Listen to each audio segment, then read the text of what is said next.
sneaky and just slide right into the next meeting, but No, you may not.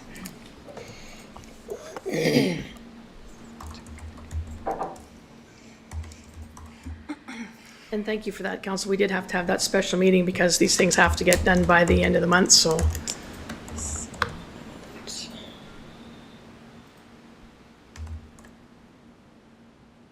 Better than another day.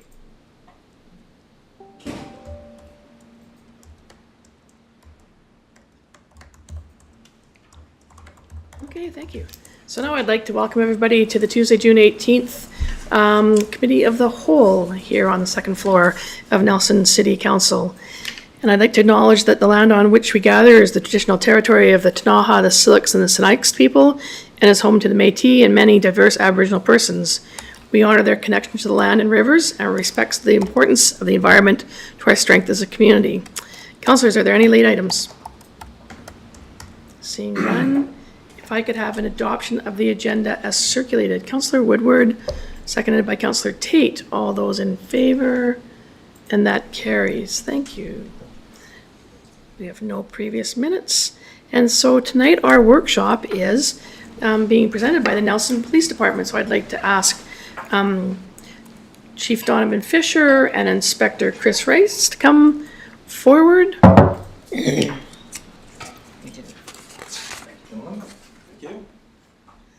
And so we're going to have a bit of a year-to-date update from Chief Constable Fisher, and with an opportunity for any questions and answers. So just make sure you guys both have your mics on. I turned them on. Oh, thank you. Okay, well, thanks for the invite and the opportunity to give you some updates. We've kind of broken it into sort of three sections. I think probably the most interesting one, and I think probably the one you'll get the most, I guess, new information out of his presentation that Chris has put together on the CSO program and how that pilot project is going. Chris has been working very closely with that, so I'll let him do that presentation, and then if there's any questions on that, and then we'll move into just kind of a general update on the department, the operations, some of the crime stats from town so far this year, with a little bit of a comparison to last year, and then kind of wrap up with a budget update. Super. I do have a IT. Can I just plug into this computer? Yeah. Throwing us for a loop. Sorry. Okay. Don't have to. I can just talk about the information, but. You can, you're not on our network, are you? City's network. You're not. No. You I have a thumb drive. You do? Can I just plug it in here? Yeah, you can. Let's give it a whirl. That'd be good.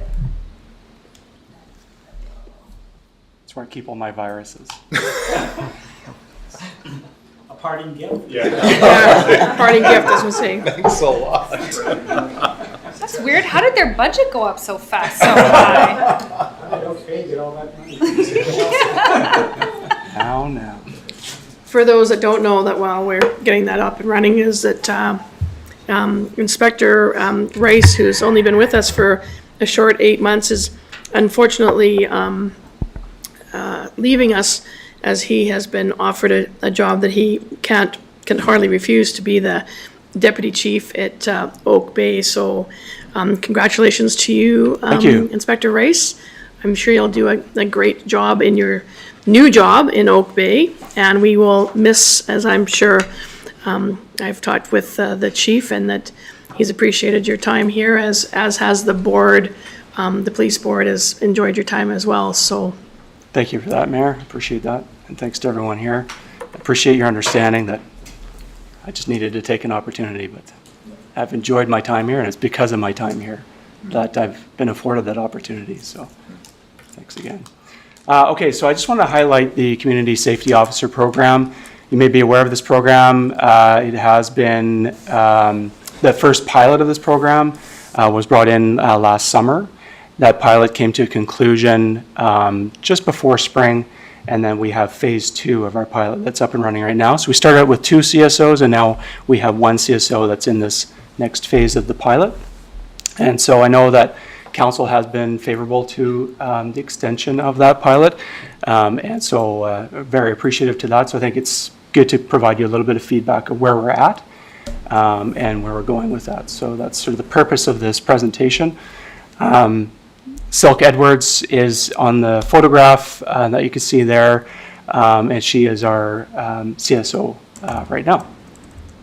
So again, I'm Inspector Chris Rice, and I'll just get into this. So the objective of our CSO program is enhancing community safety and engagement.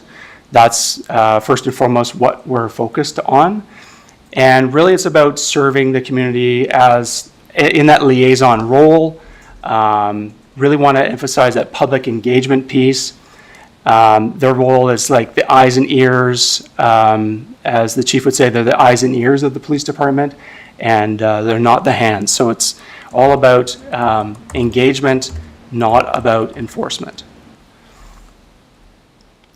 Right now in the phase 2 of the pilot, it's really an emphasis on training.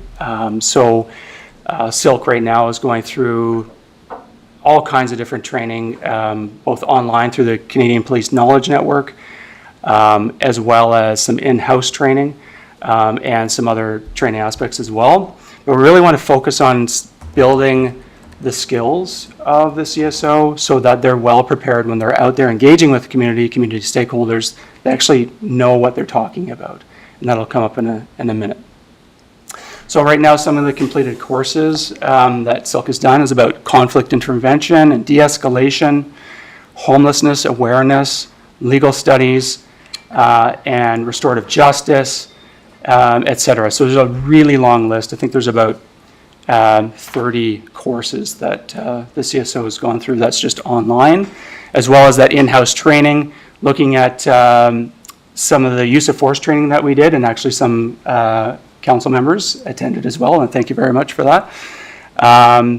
As well as doing Indigenous awareness training and nonviolent conflict intervention, which is a course that she recently completed at Selkirk College, and I'm not sure if any one of you attended that as well, but that was an interesting course as well. And so up to this point, it's been about 2 months of data that we've collected with phase 2, and Silk has met with a majority of our stakeholders in the community, Chamber of Commerce, Anchors, Street Outreach, Salvation Army, Stepping Stones, etc. That work is obviously continuous, but has, I think, made some good strides within the first 2 months. And really, the purpose of that is to understand what our community needs, and then take that information, that data, and feed it back to the police department so we can make some key decisions on what our policing initiatives are going to be. And really wanting to do a better job enhancing the work that we're already doing in community policing in that communication piece with those key stakeholders. So right now, Silk is really focused on that business engagement piece. So we have a project ongoing where the CSO is going around to all of the business owners and looking for updated contact information. And that really builds in some efficiencies to our police department, whereas we may have a crime that happens, a break-in or something that may be after hours. We often have a hard time getting a hold of a property representative, which sounds like a very simple thing, but it really adds in some efficiencies when we have access to that property representative very quickly. And it also can enhance our ability to capture criminals quickly when we have that property representative available to us right away. So we can do things like review CCTV, etc. So that project is very important to us, and there's actually thousands of businesses when you actually put pen to paper for the city of Nelson, and so it is a fairly big project that she's undertaken. Also, while Silk is engaging with those business owners, it's all about crime prevention through environmental design. So CEPTED is a sort of an acronym that's fairly well known in the policing community anyways. Silk is trained in CEPTED, and she can have those conversations with business owners, as well as other community members for that matter, about identifying problems and coming up with solutions that might be something through, like I say, environmental design, lighting changes, adding cameras, changing locks, certain things that might enhance someone's safety. As well as Silk is really working to enhance our police visibility out there. And so you'll see Silk attending the majority of the community events, such as the markets is the biggest one that's happening right now. But any other events that are ongoing, Silk has in her calendar to attend those things. And again, not every event requires, a policing presence. So what's nice about Silk's role is it's the engagement piece, right? So she is there to engage with the public, friendly atmosphere, but also provide quick information to the police should there be an incident that requires some enforcement. Some of the tasks that Silk is doing that it really builds in some efficiencies to our officers is dealing with property offenses. So those lower lying offenses that we receive quite a few of that tie up officers' time, but don't necessarily lead to any lengthy investigation, such as found property, cases where there's no major crime, it's something that's found, attempts to try and locate an owner, that kind of stuff.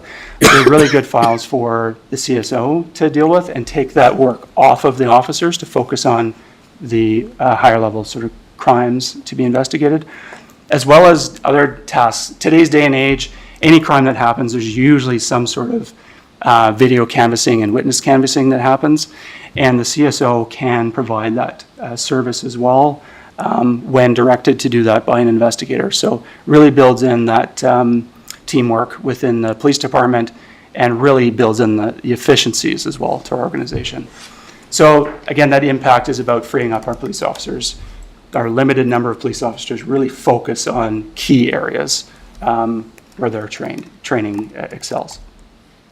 Some of the upcoming projects that the CSO is working on is bike safety.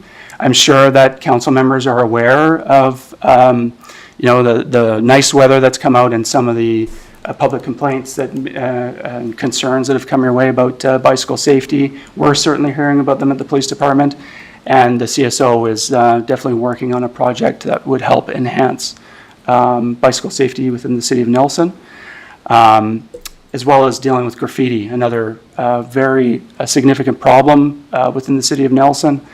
Our officers are dedicated to that project, but also the CSO. So again, it's all about enhancing our investigative skills there. Doing things like, from the CSO perspective, when directed to do so, documenting some of these existing tags that might be through the city, and then sort of collating all of that information and data and putting it together for an investigator to manage. So it's just a helpful task to have done. Again, that property representative database will continue, and just being a community liaison. And so that's sort of the update where we're at right now. The pilot will run to December. Aside from my presentation here, we are collecting more statistics on what the CSO is doing, sort of daily tasks, what foot patrols, how much time is spent in certain areas, and we really want to capture as much data as we can so that we have a good understanding of the value that the CSO program will bring, certainly leading into budget discussions for 2025. And that's my presentation. I'd love to take any questions if you have them. Questions, councillors? Councillor Lockenberg. Thanks for that presentation, Chris. I've been curious for a while about the provincial policy or provincial initiatives towards repeat offenders. And I know in Nelson, we've heard from the chief express a number of times that it's a relatively small group of people that are responsible for an enormous amount of the problems we're facing.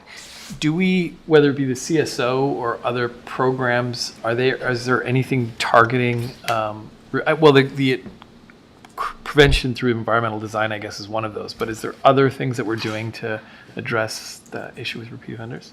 Yeah, the province has actually come out recently with some strategies to deal with prolific offenders.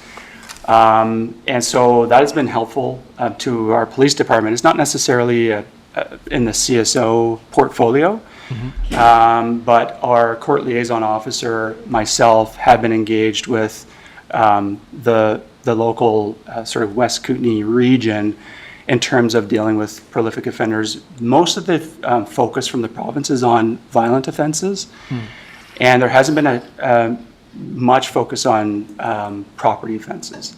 And so for us in Nelson, and for me as the Inspector of Operations, that's one thing I identify here in Nelson, is that we do have violent offenses, but we have, I would say, a majority of property offenses. And so,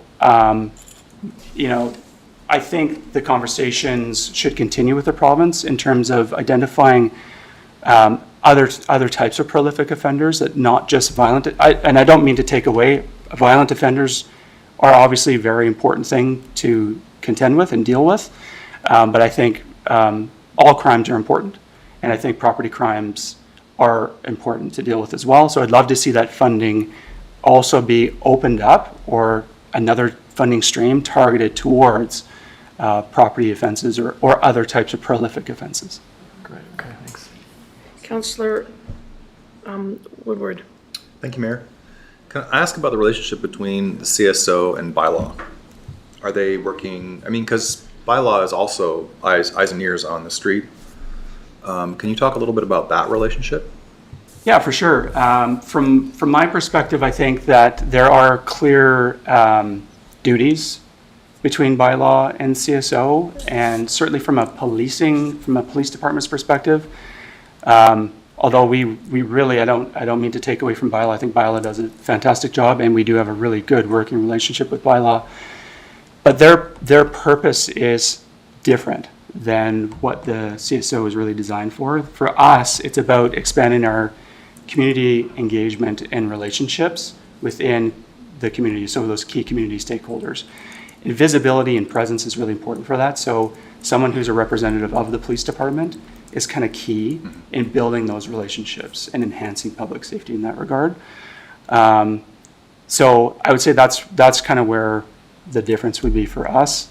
The other thing is bylaw is focused on enforcement, right? So that's a key aspect of their job. It's critical, right, for how the city works, to ensure like parking is managed properly, dogs are managed properly, bears are managed properly. And those are just issues that require dedicated focus. And I don't think our CSO wouldn't be able to, even be able to manage a piece of that. I think that their job description and what we're hoping to get from a CSO is different. It's more focused on the policing side of things. But I think there is good communication between the two groups. So when one sees an issue or concern that really falls in the other's portfolio, they're communicating that back and forth, or communicating that issue to the police department, and then we can decide whether it's an officer or a CSO that might attend that. So again, it's always about just, people not siloing themselves. Like they're siloed duties, but the interactions and awareness needs to be sort of across the board for everybody. Mm-hmm. Thank you. So would an example be like, how do we approach graffiti? Obviously, the policing side of that, but there's also, the bylaws out there, and just creating a joint strategy of how we, all parties are eyes and ears, as well as some of our other, staff like Public Works are out there seeing things. So how do we kind of make sure that we're taking a all eyes approach? Maybe is I think the way to look at some of these things, and I agree, clear roles, but certainly how do each kind of fit into that overall strategy. Mm-hmm.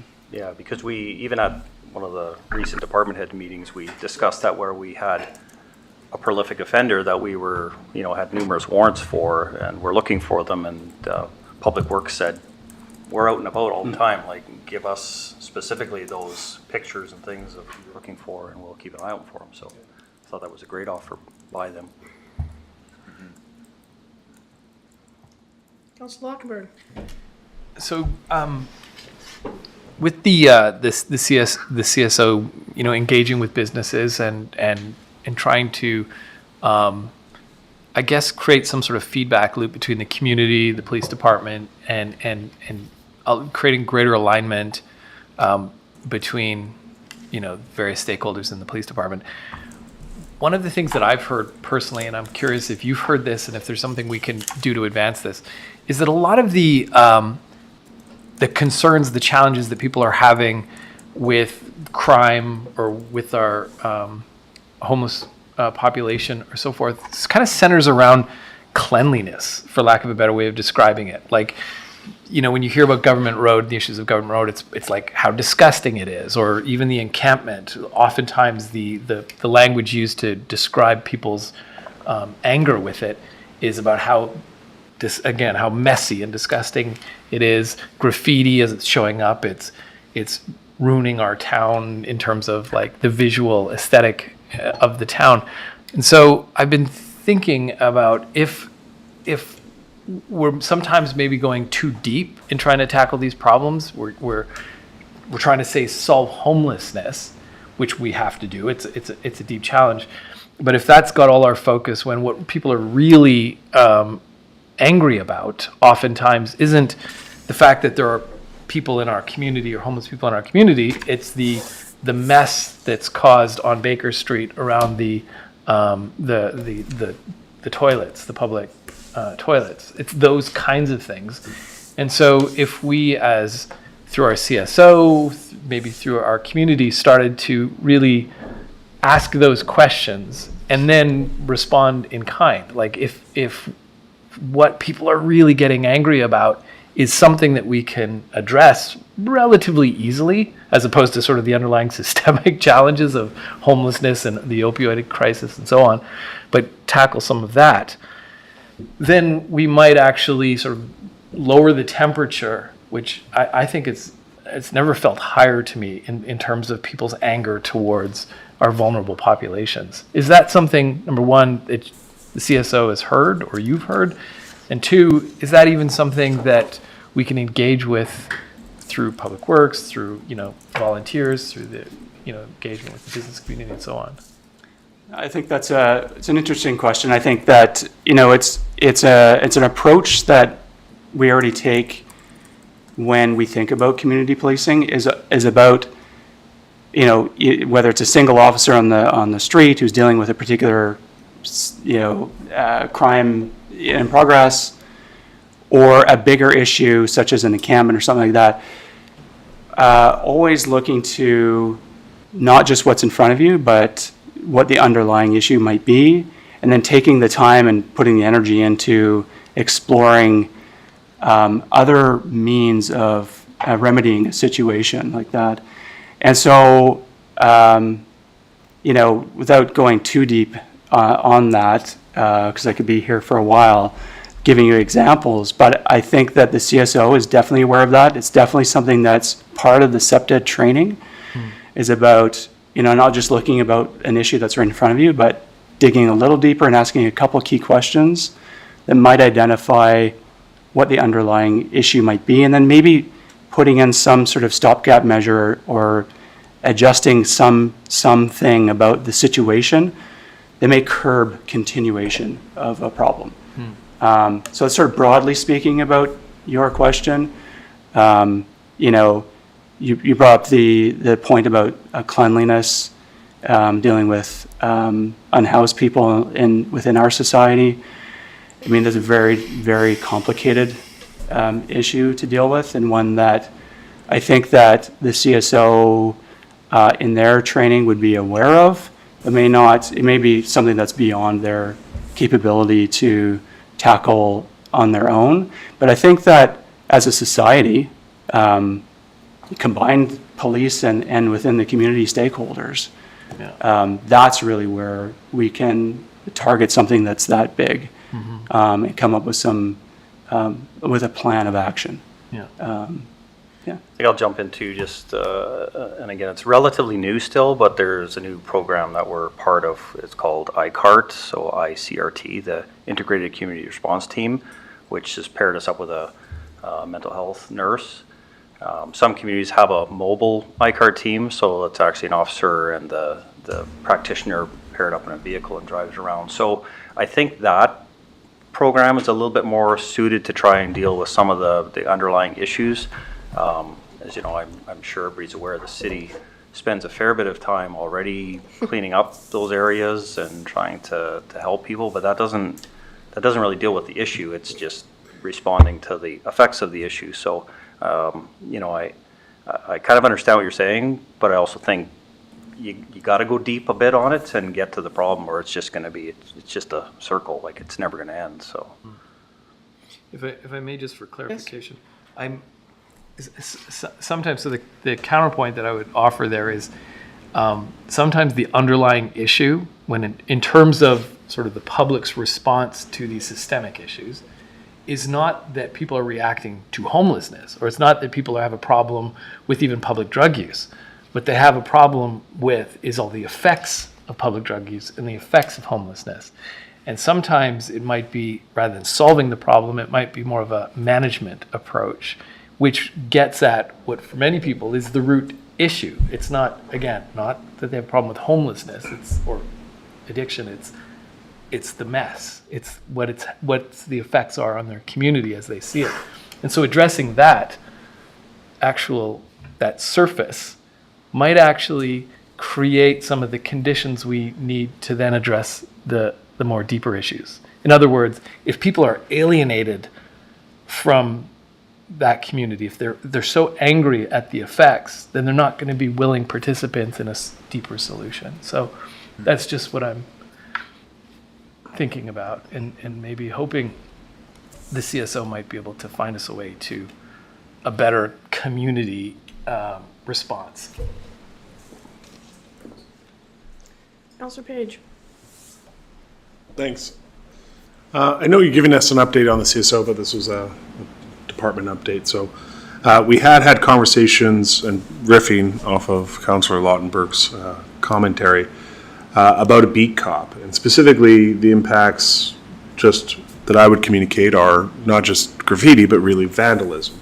And that it's not just the fact that crime is happening, there's repeat offenders, but there's, come 5 o'clock until, 1, 2 in the morning, there's people gathering in storefronts. There's a disruption of the peace ongoingly, regularly, these secondary impacts. CSO officer, from my understanding, won't be really scheduled during those times. And have we looked at, or what does it look like to have a little bit more foot presence come the evening times when we've shifted from a 9 to 5 retail kind of environment to more of a pub and bar and people drinking one cans in storefronts and kicking windows in and grabbing bikes and spray painting in the back and starting little fires in the alleys and all things I've become familiar with. I would say probably the most effective tool for that would be bike patrol. But again, limited resources, and unfortunately, and I'll get to that in my presentation, we generally don't have enough officers to just respond to the calls for service that they need vehicles to get to. So I 100% agree with you. I think ideally we would like to have officers paired up in downtown, and bikes give you that ability to move fairly quietly, but quickly at the same time, and come up on areas a lot quicker without much noise or announcement that you're coming. So, we've had the bike patrol initiative kind of in the plans for the last 3 years, and we just aren't able to bring it to fruition. Supplemental? Yes. So is that a conversation, maybe direction to staff, to have a conversation for 2025 about once we're completed this pilot, limited, even just having some coverage on some weekends once in a while to see how that impact might be, something that's palatable to the budget to evaluate. two pairs on a bike running around on a Thursday, Friday, Saturday, and just see if it has a positive impact, especially around the summer months and other times. I would be interested in seeing what the police board thinks of looking at that. Just to clarify, are you suggesting that be a CSO, or are you talking about policing in general? Policing in general, Thank you. wherever it best fits. Yeah. Councillor Payne. I just had one thought around your stakeholder engagement. I don't know if your new officer is it an officer? Yeah, community safety officer, thank you. Has had the opportunity to attend either the Nelson Committee on Homelessness meeting or the Nelson Fentanyl Task Force meeting, where many of those stakeholders that I think you want to engage with gather and discuss their various organizations once a month. So I don't know if that's on the agenda as a training vehicle, or? It is, yeah. Specifically, those two groups that you spoke about is on the agenda for Silk. So Perfect. yeah, Be great to see her there. yeah. Any other questions about the CSO program specifically? Councillor Pinero, I just want to make sure that if you had a question that you got an opportunity to ask it. If not, everything's good. I'm fine, thanks. Okay, so then, Chief, I think over then to you for a detailed report on policing operations. Okay, so as I mentioned, this presentation is a little bit more geared towards the overall operations of the department and some statistics that we've also gathered a comparison from the January to June period of last year, 2023, as compared to where we're sitting at this year. And also just kind of to highlight some of the more significant changes that we've seen so far. Sorry, are we able to get the presentation Oh, up? sorry, yeah.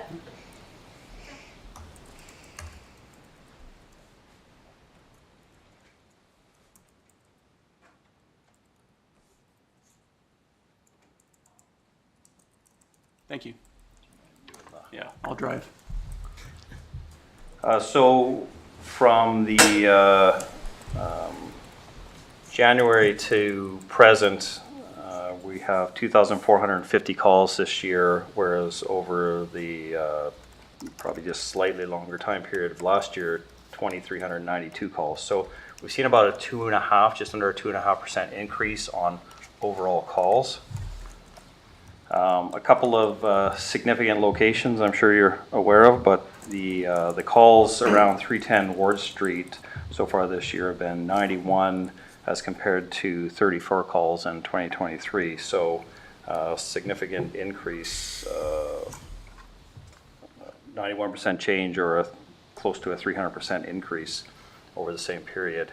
But on the contrary, the area around Stepping Stone dropped 63% in call volume, and that's again sort of the trend of following the crowd that often is at the center of that type of mischiefs, minor assaults, thefts, and property damage. As well, in a number of our other significant crime categories, we've seen an increase in assaults from 29 at this point last year to 65, so 124% increase. Offensive weapons, again, small numbers, but it translates to a 300% increase, but it's gone from 1 to 4 incidents involving offensive weapons. Sexual violations, relatively even, one more this year as opposed to the same period of last year. Break and enters, we've had a bit of a spike in those, especially in the early part of the spring. I think the department's been doing a good job at some targeted patrols, and that have, I think we'll see once we have the year stats, there's probably been a little bit of a decline over the last while, although unfortunately they're still happening. But on that note, we've also had some pretty good success in identifying the perpetrators of those and laying charges. And I would say a pretty good track record of recovering a fair bit of the property. Unfortunately, some of it is often either hidden and we don't recover it. But I think compared to other places I've been, I think on the property crime side of things, we do pretty good here.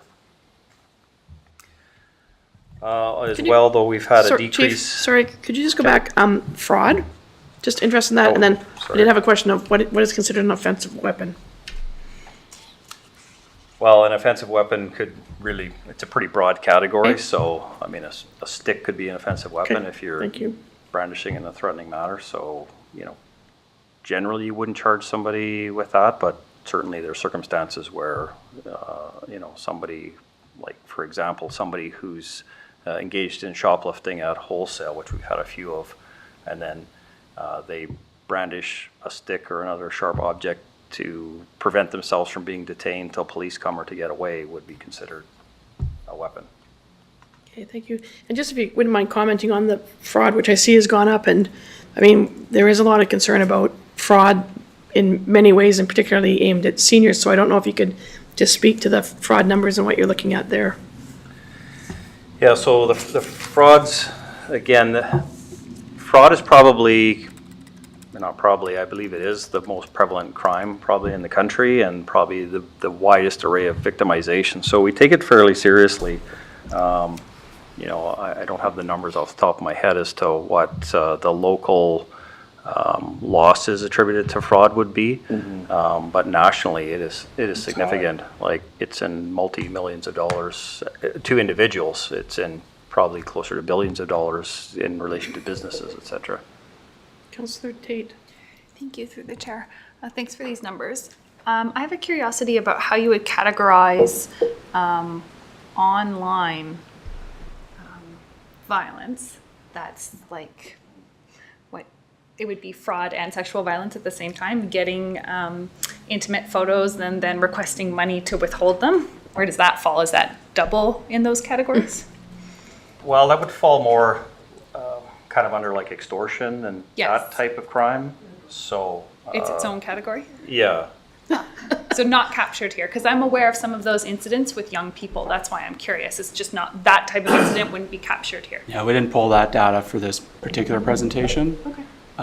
And that, because it's an evolving, industry, online crimes, that data is still difficult with our systems through Stats Canada to capture it. We have capability to do it, but it's a little more complicated only because it's still fairly new in terms of our systems. Okay, thank you. And like most statistics too, there's that finesse of how you search it, which, we went through this a few times today on just depending on how you put the search criteria, and the numbers were significantly different each time, which is a little bit,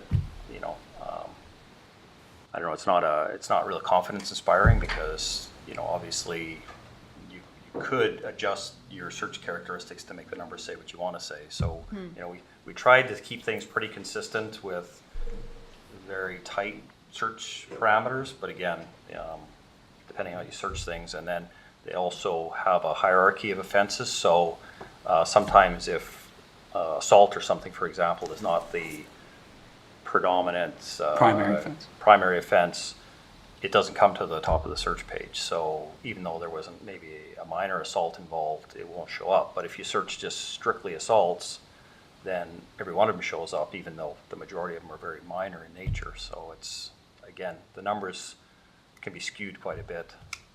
Thank you. A couple of questions. Councillor Lockenberg, followed by Councillor Page. Of these numbers, is there a way of determining how much is or what percentage is prolific offenders? Like, is it the same person or the same few people that are responsible for much of this? Certainly in the increase. We can, and we definitely look at that, but you would search it a little different. You would search by that person, the perpetrator, and then get the list of crimes that they've been involved in, and then you could compare that against. So if they were involved or suspected of being involved in 8 break and enters, and there's 12 in the community, obviously you would calculate it that way. I'm not sure that answers your question, but there is a way. It's just a little more work, and it's got to be very targeted searching. Right. So anecdotally, perhaps you have a sense that a lot of the the increase, part of what's motivating my question is trying to get a sense of, is this increase like systemic? Like, is it likely to continue, or is it maybe potentially the product of one or two people or a group that's kind of arrived in town that are driving a lot of the increases? I wouldn't categorize it as a new group that's arrived in town, but it's certainly focused on a small number of people.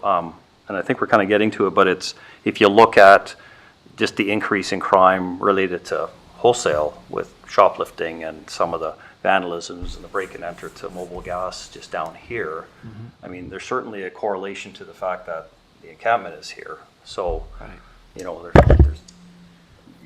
you couldn't draw a solid line to that thing, but it's the fact that this is where a specific population is sort of focused, and it's not really a coincidence that the immediate surrounding area is what's seen an increase in some of these offenses. For instance, one of the anomalies in the numbers here, for the month of March, we had 14 commercial break-and enters, which is a massive number. It's, you know, huge spike if you were to look at month over month. It's just a huge spike. And that was really 3 individuals who were responsible for that. And through our targeted efforts, you know, we got those people arrested. They're still in jail. And massive dip in our commercial break-and enters. We still have commercial break-and enters. There's more than 3 people doing them. But the point being, yes, there can be 1 or 2 individuals that really run rampant within the city and cause a lot of crimes. And for example, that the subject I mentioned that we had the public notice out for the warrants was a prolific car thief. So we had a significant spike in car thieves for about a month or 6 weeks, along with the vehicles being used in other crimes. And since that person's been arrested and detained and out of the community, it's, you know, the numbers have gone off a cliff. Like they're very few and far between. So again, you get those spikes, and it takes a lot of legwork to kind of put those cases together. And then back to the prolific offender piece. Unfortunately, there's not as much emphasis on the property crime prolific offenders, but you can still use those, you know, the theory behind those programs when you're trying to do bail hearings and having people held in custody and showing the impact that they've had on the community. That's all taken into consideration when the justice looks at whether to release or not. And the fact that, you know, you compound that with no fixed address and possibly some addictions issues and things like that, you know, you can make the case that very high likelihood to reoffend. And we're not always successful in keeping those people in custody, but we certainly try. Okay. Yeah. Thank you. Councillor Page. Thanks. I wanted to go back and in this workshop setting, maybe you can educate me. When it comes to the online fraud component, when it comes to the extortion, whether it's, you know, a tech support scam or starts out in such a manner and people start handing over their information and they're handing over increasingly large amounts of money to solve some problem, or because they've been tricked into thinking they've done something wrong, which is a common feature of at least how I see these. How is the nation, how are we developing the pipeline between, because we don't have the resources here where we go after the online component. So how do we make sure those are getting reported correctly and en masse? Like, is the bank always notifying the Nelson Police Department? Is there a federal clearinghouse that these are all going to?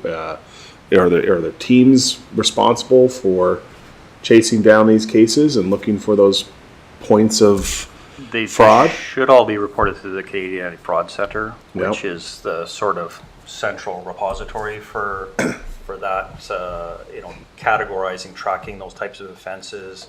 The RCMP definitely uses the information that they gather to try and link offenses to common offenders again. Now, is that self-reported, or is that happening as people are going to their banks and getting redirected from there because funds are leaving their account, or are we telling It the should victims? be both, and it should be, I mean, the banks generally know about that, so they should be asking people to report that there, and also to the police, and oftentimes we sort of double check that that's been reported. Partly because oftentimes it's, we may not have the resources, but there's very likely, and I would say 99% chance there's victims all across the country. So there's usually multiple agencies investigating these things, and then the ones with the resources often that have some hope of making some headway with it, then can then put our local victims in with that group. So again, it's a little bit probably naive to think people will get their money back or most of their money back, but at least there's some possibility of there being some type of either charges or an end put to that particular scam. But again, they're a bit like weeds where they pop up under a different ideation a little bit and change the way they're doing. So I'm part of a couple of committees under the BC Association of Chiefs of Police and stuff now, looking at cybercrime and online fraud and some of those things, just trying to figure out, as a province and as a country and reality, an international society, is how do we effectively work together to tackle these things, because they're just, they go through multiple jurisdictions with different legal entities and different laws that make it very cumbersome to have a successful investigation, let alone try and recover proceeds of crimes and things like that have crossed multiple international boundaries. Mm-hmm. Okay, thanks. No, I've got notes for later. Okay, sorry about you, Chief. Okay, so a little bit of good news. We've had some reduction in some of the crimes in town. So thefts overall are down 9%. Threats and harassment are down 8%. Traffic violations are down as well, but again, this is you could interpret this two ways, and I think we had a discussion on this, that likely the traffic violations are somewhat down because of officers being tied up with more serious matters. So traffic enforcement isn't, the proactive work of traffic enforcement is unfortunately probably being lost. So that's probably not a positive stat in a lot of ways. I think we would like to be and need to be out doing more traffic enforcement. But so just again, probably more for interest, City Hall specific, there was zero violent offenses over the same time period last year, and 7 violent offenses in the first half of this year. Stepping Stones so far remains that general area, staying consistent with 6 violent offenses over both years. I mentioned this earlier. Wholesale Club, the shoplifting incidents that have been, people have been caught and it's been reported, are 21% as compared to 12 last year, so basically doubled for the same time period. Can I quickly? Yes? Is there time? When did that start? The increase? Yeah. Any sense of I it? could guess, but I wouldn't know for sure off the top of my head. Not since the start of May.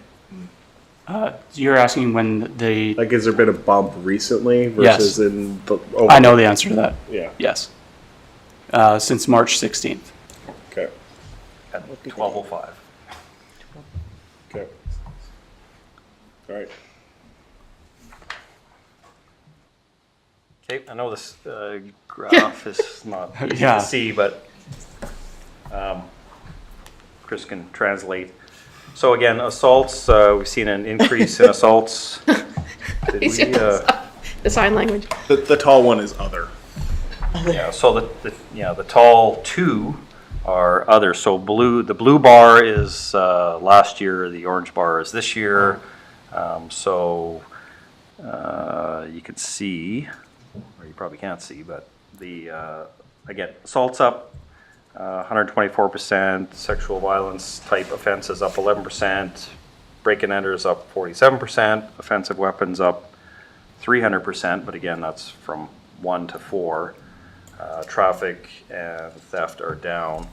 And again, the far right column just shows the overall calls for the year, so we're up about 2.5%.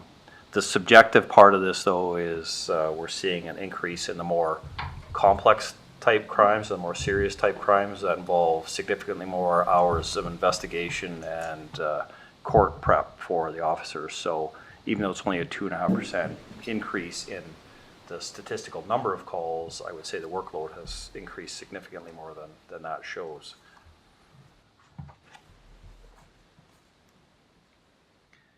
Just some of the things that we look at when we're trying to do an analysis or to try and interpret what might be driving some of the changes, so that, again, to some of the earlier discussion, if there's a way to figure out and maybe get to the root of some of the problem around crime prevention and prevention through other means of helping people or helping curb a problem before it becomes a crime.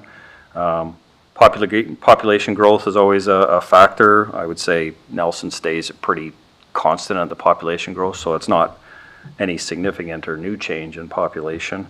Economic factors, downturns in the the economy or unemployment rates often affect crimes. Substance abuse, which again, I think we see a correlation between substance abuse and a number of our crimes, both property crimes and violence crimes. Homelessness, so changes in the homeless population can impact statistics, particularly in areas near shelters or, in this case, encampments. We have changed some of our policing and reporting, making sure that we're capturing more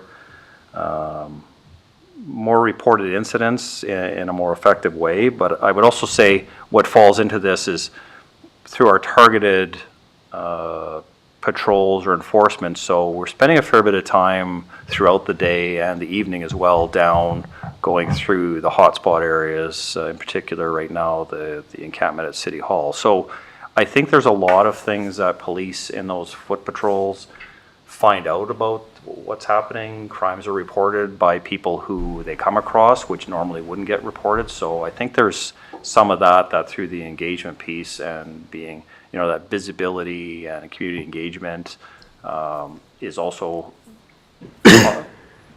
contributing to increase in reported crimes, especially the minor assaults and thefts and mischiefs and things like that are occurring.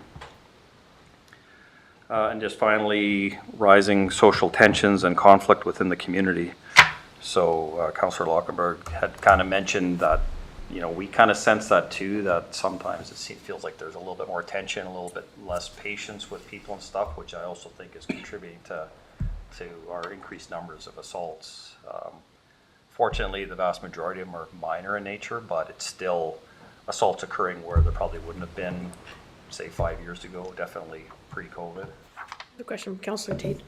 Thanks, Mayor. So just from a data analysis perspective and comparing apples to apples, up until this time last year, we would have been in a decriminalization project, and there has been some number of weeks in the recriminalization component. And so I'm curious if that may have been accounted for in the numbers? I wouldn't say it was accounted for in the numbers just because it's been still pretty recent. And I also think we need to take into consideration that even before decriminalization, there wasn't really a lot of enforcement or charges laid around possession and open consumption. Now, we had the authority then to tell people to stop or go somewhere else with the open consumption, but very rarely was there charges laid, and it was I don't have an exact number, but it would also have been a very low percentage of times where illicit substances and that were seized from people, unless it was a more significant quantity or we had concerns about the person's well-being. So, do you think, anecdotally, since maybe we don't have numbers yet, that the recrim has caused a change in behavior of folks who are using drugs in public? I think such that they aren't so publicly using anymore? Definitely. Yes. Yeah. Yeah, there's an awareness, and I was on the provincial opioid task force meeting this morning, and a number of other areas reported basically the same thing, seeing that it's not so prevalent as it was, especially probably a month or 6 weeks into decriminalization, where it seemed to be very, overly out in the open, and I think very shocking to a lot of the public, where it seems like some of that initial shock has kind of gone away, but then on top of it, I think the people that are using too they're not being abusive towards it, or, that I think they're being understanding of what the law has been changed back to and are being more discreet about it. It's certainly not gone, but there's certainly been a noticeable change. Thanks. Councillor Ward. Thank you, Mayor. I'm wondering about, you've presented a significant increase on many levels here. And I'm wondering about police response. And is there a constant police response or a sort of standard? Or if this is happening, do police then increase their, right word to choose, but to increase their, I don't want to choose the wrong word, but do you approach things at a more, I'm really struggling here because I'm choosing my words very, very carefully, but do you respond in a more concrete way or serious way? Because we have to kind of match the moment, do we not?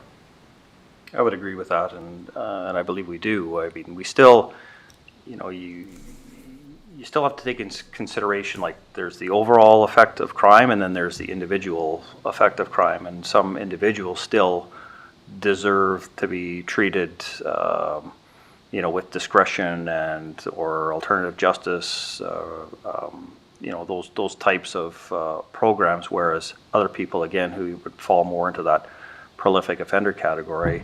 That's primarily what I'm talking about. Yeah, you definitely have to sort of up the enforcement side of things, and Chris will probably want to elaborate a little bit on this too, but we've certainly made it a point and clear to our officers that there's certain people that need a little bit more hard love, I guess, if you want to call it that, and that the enforcement side of things is going to be the avenue of choice, and trying to put together the strongest prosecution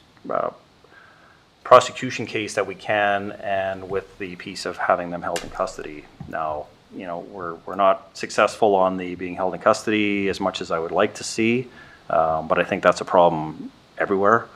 But I certainly think that our officers are more alive to the fact that these certain individuals are having a very negative impact on the community and the sense of well-being and safety in the community. So we need to ensure that we're matching that level with the enforcement side of things. Thank you.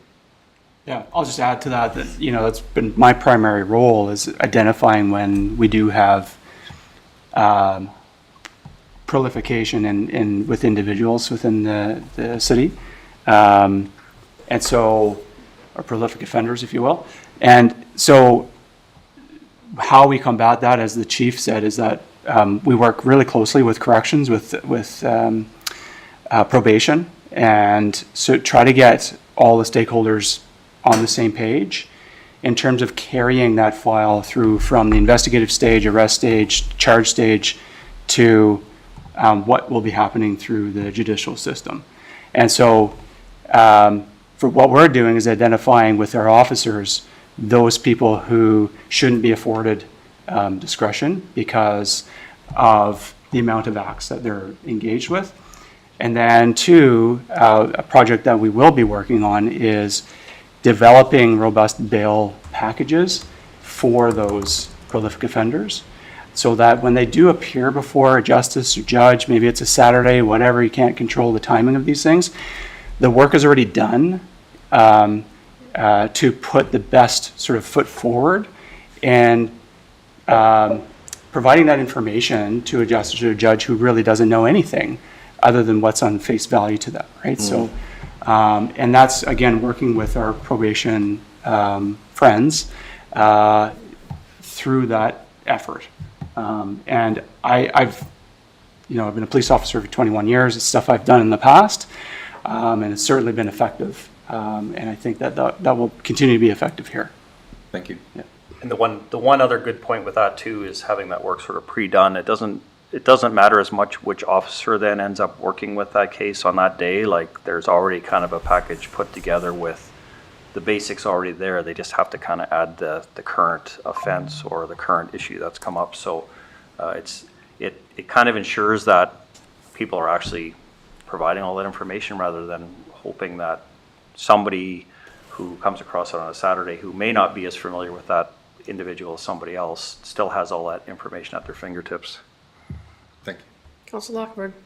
Is there something that we can do to support you in advocating for stronger policy around prolific offenders on the property side? Because I mean, whether we go speak with Minister Farnworth or at UBCM, or do you see a role for us? I mean, if not, then that's fine. But No, I definitely see a role there, and just out of interest, and unfortunately, it's been about a year since I was at a conference, and I can't remember if it was a councillor or the mayor of Kelowna, but Kelowna's been hit very hard with prolific property offenses, so they've been a very strong advocate for, extending the prolific offenders, not just around violence or persons crime offenders, but the property crime offenders too. So. In that sense, I think the more voices and the more communities that are saying this is an issue and people want to see a little bit more, whether it's harsher penalties or more stringent bail conditions, there needs to be something that's either more of a deterrent or removes that person from the community for some length of time. And the numbers, and I won't try to quote them because I don't remember them, but the numbers that Kelowna produced were staggering, the number of property crimes. And then the numbers that this one individual that they could prove was responsible for was staggering. It was like 100 residential B&Es over a 2 or 3 month period. Like, it was just unreal. And you take that person out of the community, and even though Kelowna is a much bigger community, like that's on pace for 400 to 500 residential B&Es a year. That's significant. wow. So, there is people out there that, as we talked about earlier, have a significant impact on the community that they're in. Well, if I may, Mayor, if you could forward us some stats from Nelson that we could then potentially work into for our meeting. This Friday. Yeah, by tomorrow, just if you wouldn't mind just sending those tomorrow. Yeah. Because More work. I have to have that in, but these are things that are on my list for Minister Farnworth, so yeah, if we had some more. Okay. We'll think about it overnight and figure out what's the best way to search those numbers that is most meaningful. But, again, it might be in our case because we know more or less who the main offenders are, as we could just search it by how many offenses, property crimes or B&Es, things like that. Yeah, if you can do that, and then we can put that in our background or so. It's just that it's there so they realize the impact just in our community that. Okay. Thank you. Okay, that's a couple more quick points, but so obviously seasonal variations also affects the level and types of crimes that we're seeing. The homelessness and drug use near City Hall has had an impact. We had earlier in the year a lot of increased complaints around trespassing. So some of the areas that you may be aware of were beside or behind the Salvation Army, in the back property of the Bottle Depot, Cottonwood Park. So, we increased those targeted patrols throughout the night, and officers were actually getting out and walking those areas. So I think it had a very significant effect on moving people along. But again, the root problem is still there. I mean, people still have to go somewhere. Now, we saw a significant drop in the trespassing complaints around that, was it March 16th? So, Yep. Everybody kind of focused in one area. So, there's good and bad with everything, and some of the good with that was that we had sort of gathering of most of the people that we would spend a fair bit of time dealing with, kind of all in one area. Now, obviously that leads to other problems, but the trespassing and some of the damage and vandalism that was more widespread around the town was a lot more focused.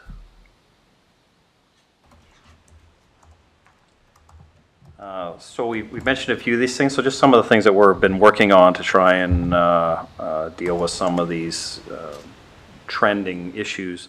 So the patrol priorities were areas that we've either identified through hotspot or heat mapping, through complaints coming in. I think we've been very effective at dealing with some of those issues. But again, they tend to just move to another area. So back to some of the earlier discussion where we need to keep working with our partners and other stakeholders to try and deal with some of that underlying issues. We use the no-go release conditions for people. In particular, we've been using that for the encampment at City Hall. So anybody that's involved in any violent offenses here or sort of ongoing property offenses, mostly targeted at the other protester campers that are here. We've put conditions on them that they're not allowed to come back here, and I think that's been fairly successful. Like, there's always some people that don't follow the rules, but then it gives us even more grounds to arrest them, remove them, and put stricter conditions on them. Councilor Woodward. Thank you, Mayor. So obviously there are hotspots in town, and I'm wondering about video surveillance. Now I know that's a touchy subject, but real-time video surveillance, I know it's used in large cities. What's the sense here in our community? Like, is it something that we're thinking about? Is it something that we need? Is it something that is even allowed? It's allowed, and I know Sarah could probably comment on the specifics that you have to, the criteria you have to meet before it's allowed. The challenge with that question I always find is, much like the running, hitting that, you'll ask 10 people what they think, and you're probably going to get at least 8 different answers. So, there's that. It's a bit of a fine line to kind of tread. I see a lot of value in the video surveillance. We do have certain areas within the department that we already have surveillance on and live surveillance on, and it has, I think, prevented some of the crimes that have occurred there, and especially once people know that it's being monitored live. But again, how much of the city do you want monitored? How do people take that? I mean, the argument always is, if you're not doing anything wrong, why should you worry about it? It's there for your protection as well. But you do have to take into consideration that infringement of privacy, or the fact that people feel like they're being watched all the time. And on the policing side of things, between monitoring the cameras at the department, the library, the cell block, and then 3 or 4, maybe 5 locations around the city, the dispatchers that monitor are pretty much over capacity already. So, again, there's a cost both, for the equipment and installation and maintenance of those things, but also on the human resource side of it, to have people that, it's good to have cameras everywhere, but if nobody's watching them, it doesn't really accomplish much. Okay, thank you.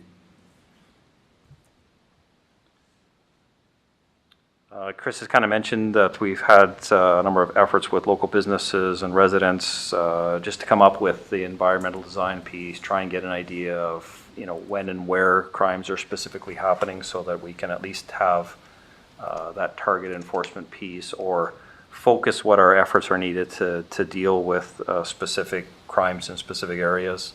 The CSO engagement piece with residents and community outreach, stakeholder meetings. This isn't on here because it's just something I started looking into a little bit more last week while I was in BC Association of Chiefs of Police. Mm-hmm. So there is some good software out there that's it's along the lines of what you were thinking, where it's not the police or the city installing cameras, but it's a program that residents, businesses, anybody can register their cameras with. They can also, ideally send us a still of what that camera's view is. And then the program kind of maps those all out across the city, and then we can drop pins where specific crimes have happened, and then it'll identify the cameras in the area that would likely have footage of it, and then you can also check that still shot just to see where that camera's pointed. We were kind of discussing whether or not that would be valuable. It's very minimal cost, and the CSO could kind of run that, and then there's an automatic feature where it'll send out alerts to those camera owners, whoever's in charge of them, saying, hey, on between this date and time, there was an event in your area that we would like to see your footage of, and then that the CSO could go and gather the footage from however many respondents we have that may have it, and view it, and then determine whether or not there's any usable footage on there that could be provided to the police then. So fairly labor intensive right now, where you're always, when you go to the crime scene, we find ourselves looking around to see if maybe somebody has a camera, and then you've got to usually come back the next day to try and get a hold of them. And this way, everything's sort of registered and set up ahead of time, and it's very quick. And like Chris mentioned before, sometimes if we can get that footage, oftentimes within minutes, if not a couple hours, it gives us a big leg up on trying to find, either the property, the offender, the vehicle that was involved before it's long gone out of town and ditched somewhere and replaced by another stolen vehicle. Councilor Woodward. Thank you, Mayor. I'm sort of struck by, as you're speaking about all this, I'm sort of struck by, the cost of policing, and the sense that, our police force, we work in this town that, contracts and expands every day, and it's a challenge for our police force to cover all the ground that needs to be covered. And that's why I ask about security cameras, because it's kind of a force multiplier that, it's a fraction of the cost of a police officer or a half-time police officer, and could replace, or not replace, but could really help the police force with keeping the peace in our town. So I guess I'm just curious as to why in most modern cities you have cameras everywhere, and because again, they have a set amount of police and a very large population. So I'm just struggling a little bit in why we can't use that technology. There's a lot of technology out there around this, and AI monitoring, and I know this is a balance between personal, our own personal comfortability with this technology, but at the same time, there's a lot of, as Councillor Lautenberg said, and Councillor Pay said, there's a lot of frustration out there with what's happening. So I'm just wondering, where we're at with this balance. Any other comment? Anybody have a comment on that? Maybe I was going to let the corporate officer comment on sort of the legal aspects of. Yeah. So we could have cameras, but like the chief said, there's a number of things that we have to ensure have happened before we can go down that road to mitigate any crime or anything that we feel needs to be observed. So we're not there yet. We think we are. We're documenting all of the issues or mitigation strategies that we implement. Mm-hmm. We're keeping track, but we're not in a place legally where it makes sense or is fair to expose people and potentially their personal information. So that's a big piece of it. Fair enough. There's a whole bunch of other reasons. Cost. Is someone monitoring the footage? There are several other things that we have to consider, and believe me, we as staff, we kind of go over this all the time, should we or shouldn't we? Mm-hmm. And also, like the chief said, you will get 8 different answers from 8 different people about what the solution is. So, we have to take that into consideration as well. Mm-hmm. Okay, thank you very much. No, I just think that, as the chief said, I think that, we're interested in technology. I think that's, it's it's important that we turn our minds from a policing perspective to technology to enhance our level of public safety. And cameras are one of those things to definitely look at, although complicated. And also, I know other police departments they have whatever the new term is, but for drones, as part of patrol. So flying around and with an operator, viewing a screen and attending calls for service, which has also been very beneficial to different policing jurisdictions. So, there's more technologies as well that we're certainly aware of, and as they make sense for the city of Nelson, I think that, move forward with discussions on those and privacy impact assessments and whatnot. I just feel like I think the sense I get when I'm out in the public is that Nelson's changing, and we're like everywhere else. There is a change happening, and I think people often sort of state like something happened in COVID where we shifted or something changed in culture and the affordability and the homelessness crisis and all these pieces put together. But I just feel like I'm concerned that we're trying to maintain something that maybe actually isn't. We actually need to go to another point now because the town is changing, the town is growing, and things are shifting. And I hope, as a community and as a city, that we're open to that. And because I think community safety is super critical for the health and welfare of this town, like everywhere. And it should be, I think, a primary piece that we focus on, because it has so many webs that touch everything. If people feel safe or people don't feel safe. Just adding police officers is very expensive and challenging with our budget, but there are technologies that are coming into play all over the place that maybe it's coming around to that time. So anyways, that's just my 2 cents. Thank you. And just so you know, Councillor Woodward, we do at the police board discuss sometimes these options, and we hear about new technology, and the chief and deputy chief and inspector with their work at the provincial level and at the national level, do bring us back more updated information, things, that we've had a bit of a conversation about the AI, which is something that, Councillor Lockenberg has discussed with us many times here, about trying to make jobs easier.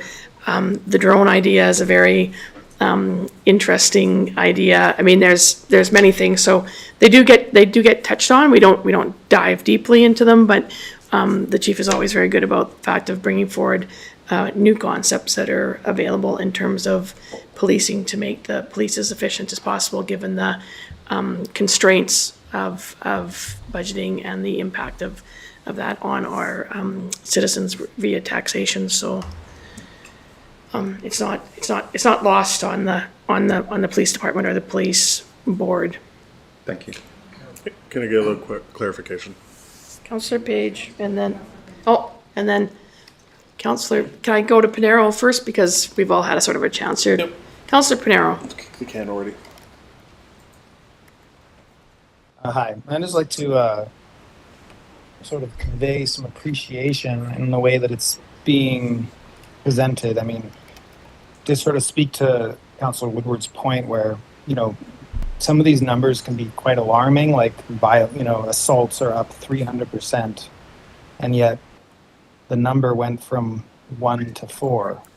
It's not, the way that we read these numbers can be really, can be different. The numbers are presented in a certain way and they sound, really quite scary, and the numbers are presented in another way and it sounds actually quite reasonable. And so I would just, I'm happy that the chief is, bothering to give us the numbers and the percentages. I think that it's a little bit more helpful that way. And I would just, maybe I would ask because the percentages can maybe push us to the point where we think that everybody now needs to be under drone surveillance, and we need, RoboCop, or we need That's not a what I'm bunch talking of about. extreme solutions because we're being, pushed into some sort of territory that we've never been before.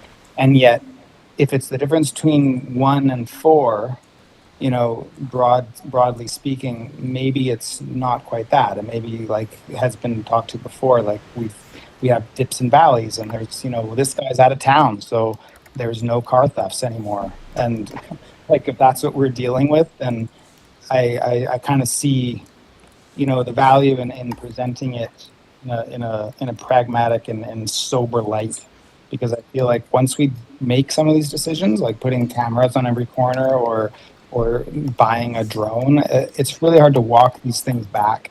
And I'm not sure that people, I'm sure we all have we have different communities that we speak to. The community that speaks to me still feels that Nelson's, by and large, a very safe place to be. I've lived in other places, and I know that they're not safe places to be, and I believe that Nelson, it is a safe place to be. And what I'm hearing from the chief is that the crime is almost exclusively against property. And while that is not great for people that own the property, and it's still crime, it's not as though we're being, drowned in a sea of crime here. I think I appreciate the duality of those numbers, and I'm thankful that we're being presented them in that way, so we can sort of piece through it. Thank you, Councillor Pinero. Councillor Page, you had a question. Yeah, let it go. It's good. Okay. Chief, some more slides? Just a quick comment on, and I've been racking my brain because I know what it's called and I can't think of the survey that the city uses. Change or? Yeah. It would be interesting at some point, and maybe we're not there yet, but just to get a sense of where people feel like, is it time to maybe look at cameras and the high travel, high usage areas, start there. I certainly agree there's value in the cameras, and it is a good augmentation to the department, and it's a good public safety thing where, we'll often see an event happening in some of those areas long before we'd ever get a call about it, so we can respond in a more timely fashion too. But I also, want to be considerate and aware of what people's thoughts are about it. Again, we don't want to say, have anybody feel like we're going to a police state where every time you leave your house, you're being tracked on a camera system across the whole city. So, but again, there's varying degrees of everything where you can start out with some of the problem areas or higher public usage areas. So anyways, the last piece on this slide was just focusing on de-escalation, conflict resolution, and community relations. So, that's across the whole department. So my office, the constables, the operations, the CSOs. So, that's really the sort of the ideal place we want to be. And then obviously you have to sort of escalate responses up from that where it's appropriate. We've talked about some of the proactive measures already, so I won't go back on that. Resource allocation, again, it falls into that. Where's best spending the limited resources and funds the city have? Maybe technology augments things. We can't just automatically always go to asking for more officers. Although I'm going to ask for more officers again this year, but just a spoiler alert. But again, encouraging more collaborative efforts within the community and community involvement and partnerships. I mean, oftentimes those can be leveraged to deal with some of the trending problems. And oftentimes I like to think that, if we have an earlier heads up or sense of the way something's going, it's easier to deal with it when it's still a small problem before it becomes a bigger problem. So I think the community plays a big part in that. We try to listen to the community and where they're seeing the biggest issues. So to my earlier point, right now the department has 22 positions, sworn officer positions that are budgeted for and on the books, with a 23rd position being added in the fall, and I believe it was September. But just again, a little bit of reality. Policing isn't the sought-after job that it once was, and then on top of it, there's some pretty healthy competition between all the police forces for the limited officers. Again, the city could give us 30 positions within the department, but if we can only fill 15, that's still not really accomplishing. I mean, you can keep adding positions. If you can't fill them, it's kind of a moot point, really. Currently, the department, out of the 22 positions that we have on the books, we have 12 officers that are operational. 3 of those are supervisors, and then the 2 managers, myself and the deputy, and not to be insulting Chris, but we didn't count him in the numbers. We've got 2 officers currently in the recruiting phase. One is in block 2, so he's around halfway done, so it's still another 5 or 6 months really before they're on the ground here and contributing to policing in Nelson. The second recruit that we have given a letter of offer to and they've accepted doesn't start training until the fall, so really that's the end of next summer before they're on the ground working. So we are really trying to focus on attracting what we call exempt or experienced officers. So those are officers that we can bring from other departments that have the experience. If they come from out of province, sometimes it's a little bit more of a timeline for training them and getting them used to the systems, the records management systems, the evidence management, the court packages and those types of things, apart from just getting to know the community and where things are and where to go. So definitely more effective for us to bring experienced officers in. But truth is we're really struggling with that. So, that's another strategy. We're trying to figure out where should we be looking for either some better direction, some better ways of attracting new officers, the possibility of going to I don't want to call them headhunters per se, but an organization that's, professional recruiters that could maybe, help us put something together. We've worked quite closely with Ginger on trying to do some more elaborate recruiting videos and sort of campaigns, but unfortunately it's not paying the dividends. We've got one officer, and again, as Chris cautioned me today, and don't count on it until they're actually here, but we have one officer we recently hired from Winnipeg that I think is going to be a strong addition to the team, but that took several months of advertising and posting the job opportunities to attract, as I recall, 5 interested parties.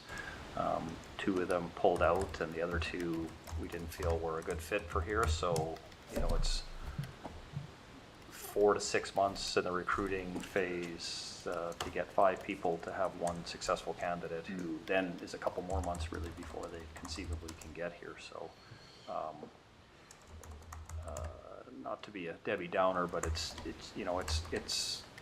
almost a full-time job just trying to deal with HR and recruiting and keeping the numbers up, and it just never feels like we quite get there. So the point being, although there's only been a 2 or 3% increase in crimes per se, the complexity of those crimes has increased, the requirements, and Chris would be happy to spend 2 hours explaining the disclosure and RTCC process and that sort of thing that's required for when you lay charges. The workload continues to increase, and unfortunately it's the administrative and paper support workload that continues to increase, which pulls the officers off the street. So we're looking at,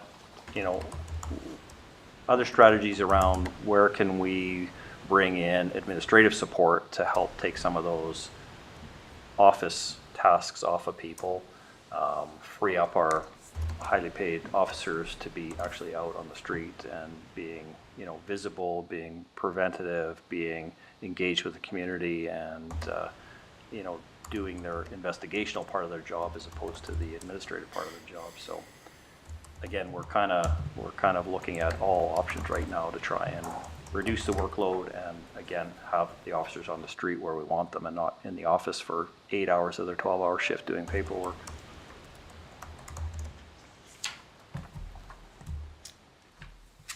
Thank you. Councillor Payne.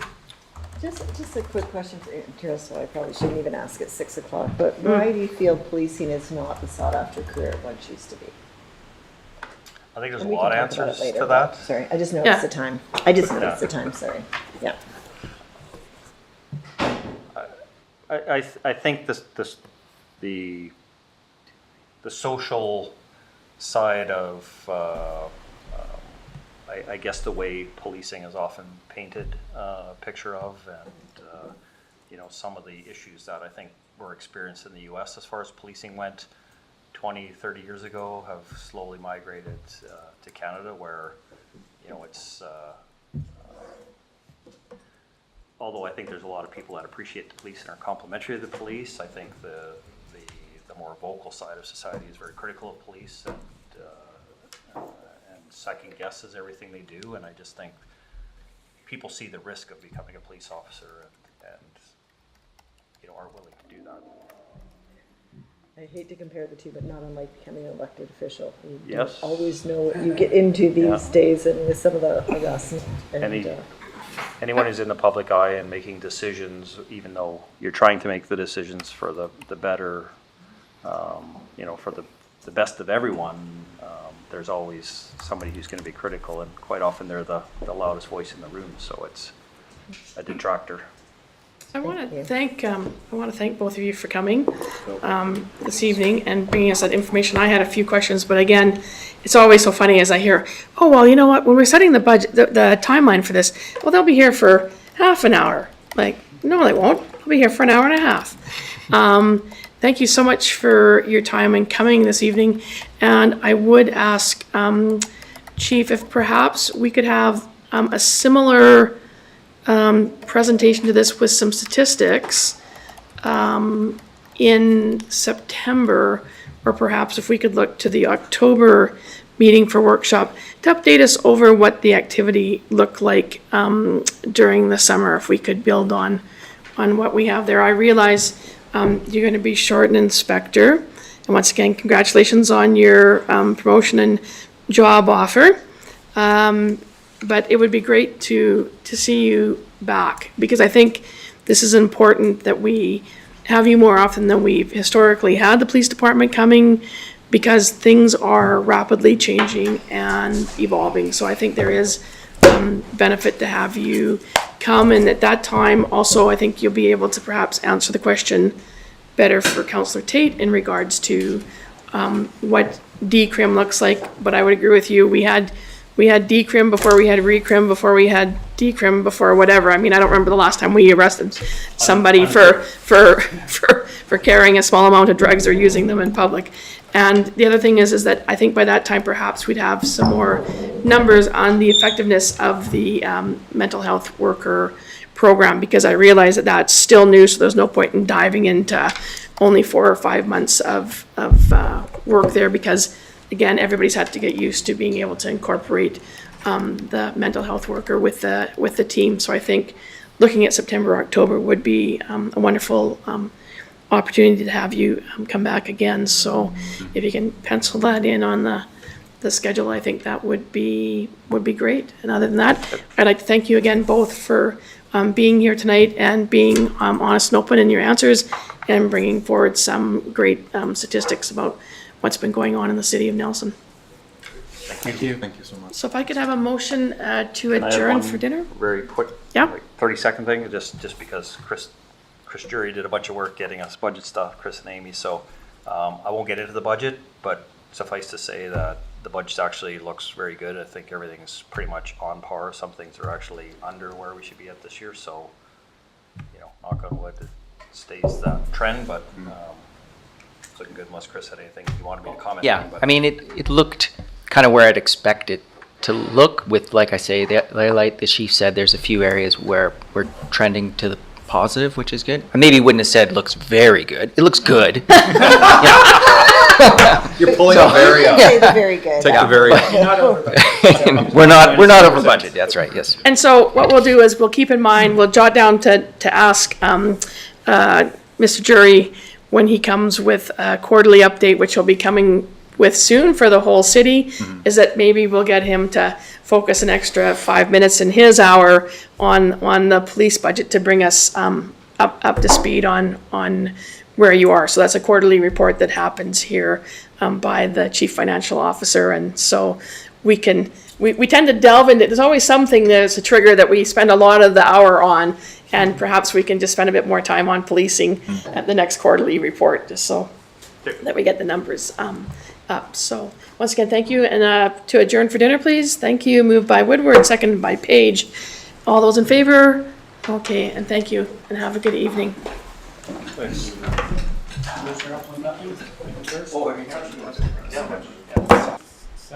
Or Keith, one of the two of you, like between when we finish the first delegation, then. 4-2 going into the third. Or two going into the third. And Keith, are you here to speak as a public participant, or are you just here to be in the meeting? I'm here for a 3-minute spiel, Okay, just for fun. Love. okay, then I gotta get my piece of paper. And did you get my, It better be about transit. and did you get my email? And did you get my email the other day? About housing. I did, thank you. Thank you. I was there in spirit You're where in spirit? at his transit rally. Oh, I sent him, I was holding my poster that he asked to have. nice. Yeah. Oh, cool, look at that, we've got a whole minute. That was on Friday? Tom, No, we were gone. is Sandy going to share his screen? Yeah. I sure hope so, because I don't have it. I mean, we have the presentation, but I'm thinking if he's going to share it, that's probably, He did it. He shared it when we were at, when we were at the NAADP, he shared. he shared So, it. So if not, we can pull it up. was it that I ran back? Or is it just suddenly hot in here? That's not this. Yeah, we turn that on. Well, it's just that it's so noisy, that's all. Yeah, when we go out, yeah, I was thinking about it and then I forgot. Yeah. Even just a fan and some And fresh I'm air just in going to here. It's like think that we should, a couple hours. like, do we want to move these? Or do we want to, what do we want to do? Or do we want to wait and see what time we're at? I think what we'll do is, we'll see how we are for time. Do you have any bursting reports? No, okay, so he's done. Council reports, I mean, we've been doing stuff, I mean, No, we I can have got the a car. quick. So let's start and we'll go quickly with that and then, If we're done early tonight, maybe we can go for a drink. We've never done that. Could be the night. We have done it. You just don't always come. Oh, right, I guess.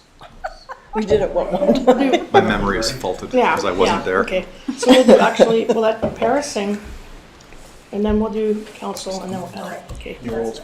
That kid. Your memory's as good as your hairline. His hairline is cool. Hi, Jesse. I know.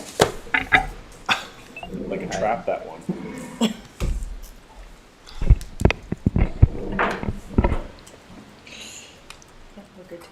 Okay, now we're live. Great. Okay, everybody, thank you for coming back after our meal break. If I could have a motion to reconvene. Moved by Tate, seconded by Woodward, and all those in favor, and that carries. So I'm going to use privilege of the chair just to move things a little bit around this evening, and I'm going to start with our cultural presentation, and then we will go back to council reports and then public participation and delegations, just so you know the order of events. So I'm just going to read a little bit about our cultural presentation this evening. So this evening we have Paris Pick here. She is a Nelson resident and is going to provide us with a sample of her work to council. Paris has been building her musical empire since 2013. A decade later, after multiple promotional tours across Canada and international showcases, she has firmly established a niche as the yacht pop princess, known for her distinctive voice, bold fashion sense, and uplifting songs about personal growth, life, love, and heartache. Sounds like you must know all about being a politician. Pick seamlessly blends crunchy, cute fuzz guitar solos with mid-70s inspired vocal melodies.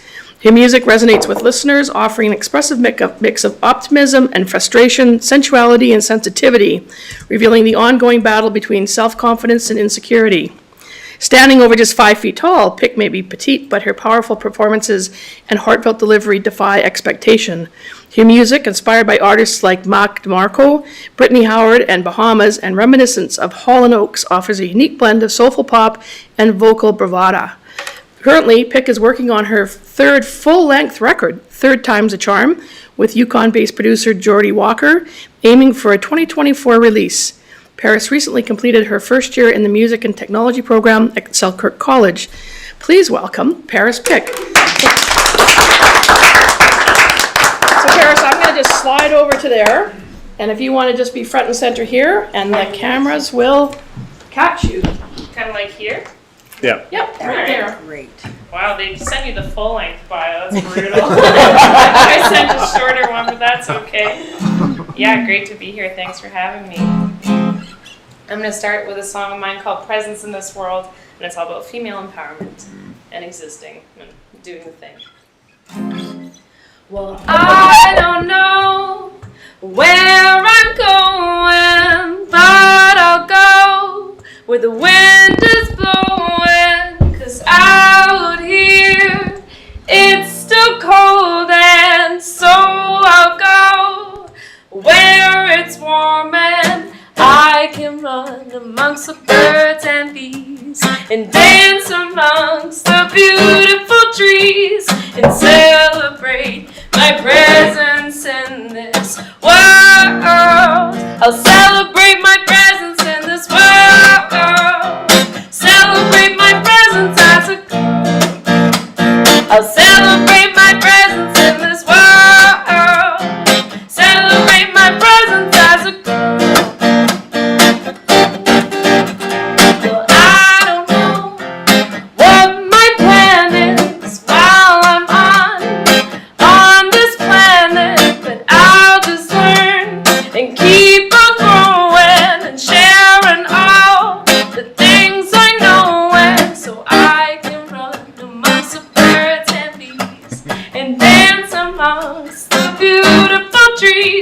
and celebrate my presence in this world. I'll celebrate my presence in this world. Celebrate my presence as a I'll celebrate my presence in this world. Celebrate my presence as a 'cause it's worth celebrating.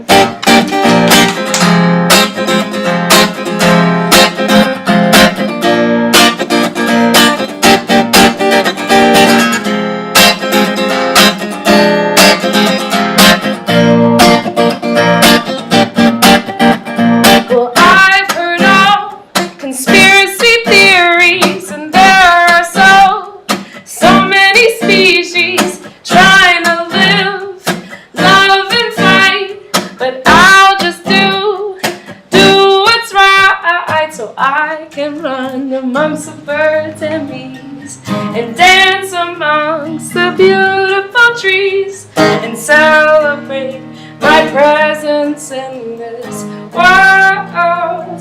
I'll celebrate my presence in this world. Celebrate my presence as a girl. I'll celebrate my presence in this world. Celebrate my presence as a girl. I'll celebrate my presence in this. I'll celebrate my presence as a girl. I'll celebrate my presence in this world. Celebrate my presence as a girl.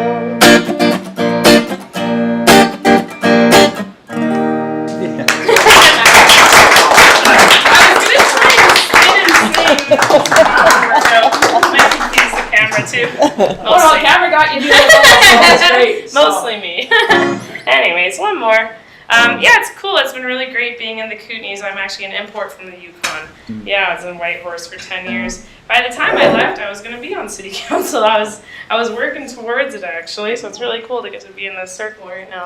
It's something that really, yeah, I definitely appreciate what goes into a community. So, good job.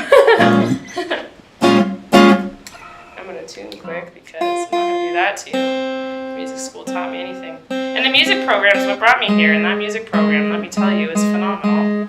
And I had so many friends up north come here 10 years ago, 5 years ago, just for that program, which is crazy. And then every time I go to a festival now, there's people that went to Selkirk Music School. Wow. And they're like, oh, did Dawn teach you? Did Mark teach you? I'm like, literally, wow, all these teachers that taught 15, 20 years ago. Really cool. So this is a song called Get My Baby Back. Probably my yachtiest song. Very inspired by the Eagles.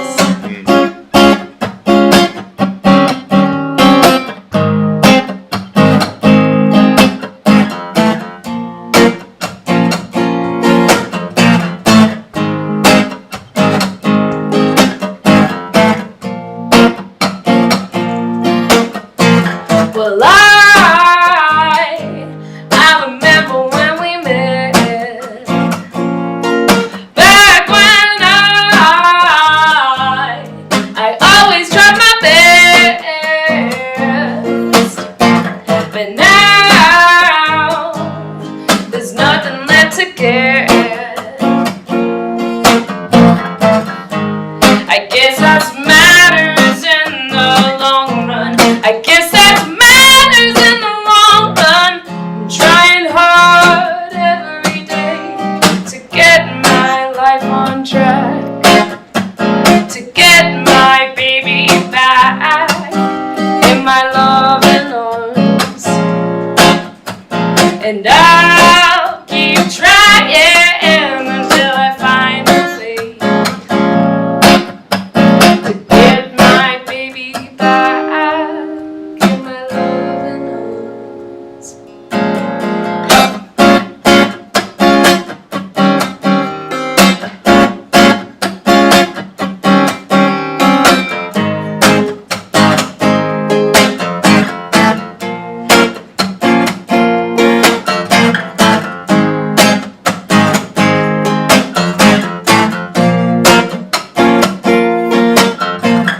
Well, sometimes I forget that I should always try my best, and when I don't, I'm only letting myself down. It's true. I guess that's matters in the long run. I guess that's what matters in the long run. I'm trying hard every day to get my life on track, to get my baby back in my loving arms. And I'll keep trying until I find a way to get my baby back in my loving arms.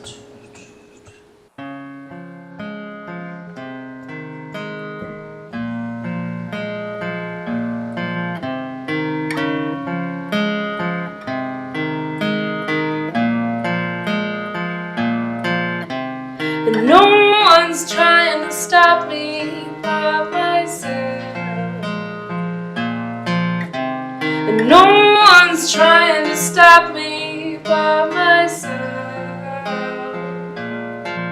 And no one's trying to stop me by myself. And no one's trying to stop me.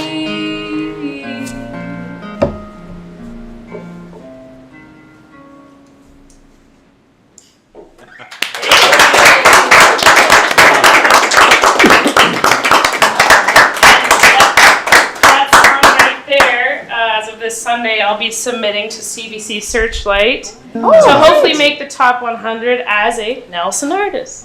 Thanks for having me. Thank you so much. Thank you. Yeah, thanks again. So much. Thank you so much, Paris. Your enthusiasm for your music is so obvious, and I'm sure that Selkirk is going to be thanking you for the big shout out about their music program that has drawn many people to Nelson who have remained here. So welcome to our community, and may your music career blossom. And we'll be keeping an eye on you, and perhaps we'll have you back one day. And just if you're interested, I do believe that Councillor Page there recorded your singing, but you can also go to the city YouTube and be able to You'll be there. watch yourself. You are there now to, Including the rest of the meeting. yeah. Well, you can see the rest of the meeting too, but I mean, the good part, the cultural presentation will be front and center there, so. She said she was interested. Yes, and so, and we do want you to stay engaged with our community. Your rating is way up. Yeah. Yes. Yes. Yeah, we only have Tom on it so far. Was that okay? We're good? Yeah. No, you're good. Thank you so much for coming. Well, Amazing. well, now we're all picked up for the rest of the meeting. So, moving on, we're going to go just back and, City Manager, did you have anything of importance? Nothing. Checking in with General Manager? Nothing. Do we still have money in the bank, CFO? Yep. Okay, well, we're all good on that front. So, We're good till next week. good till next week. That's very good. We can make payroll. Yeah. And so moving on to council reports. Councilors, do you have any reports? Councillor Payne. I just, we aren't going to get any updates on the normal topics. That's what I look forward to. Good questions. But Well, you can always ask a question if there's something that you wanted to know about, but Pier's looking good.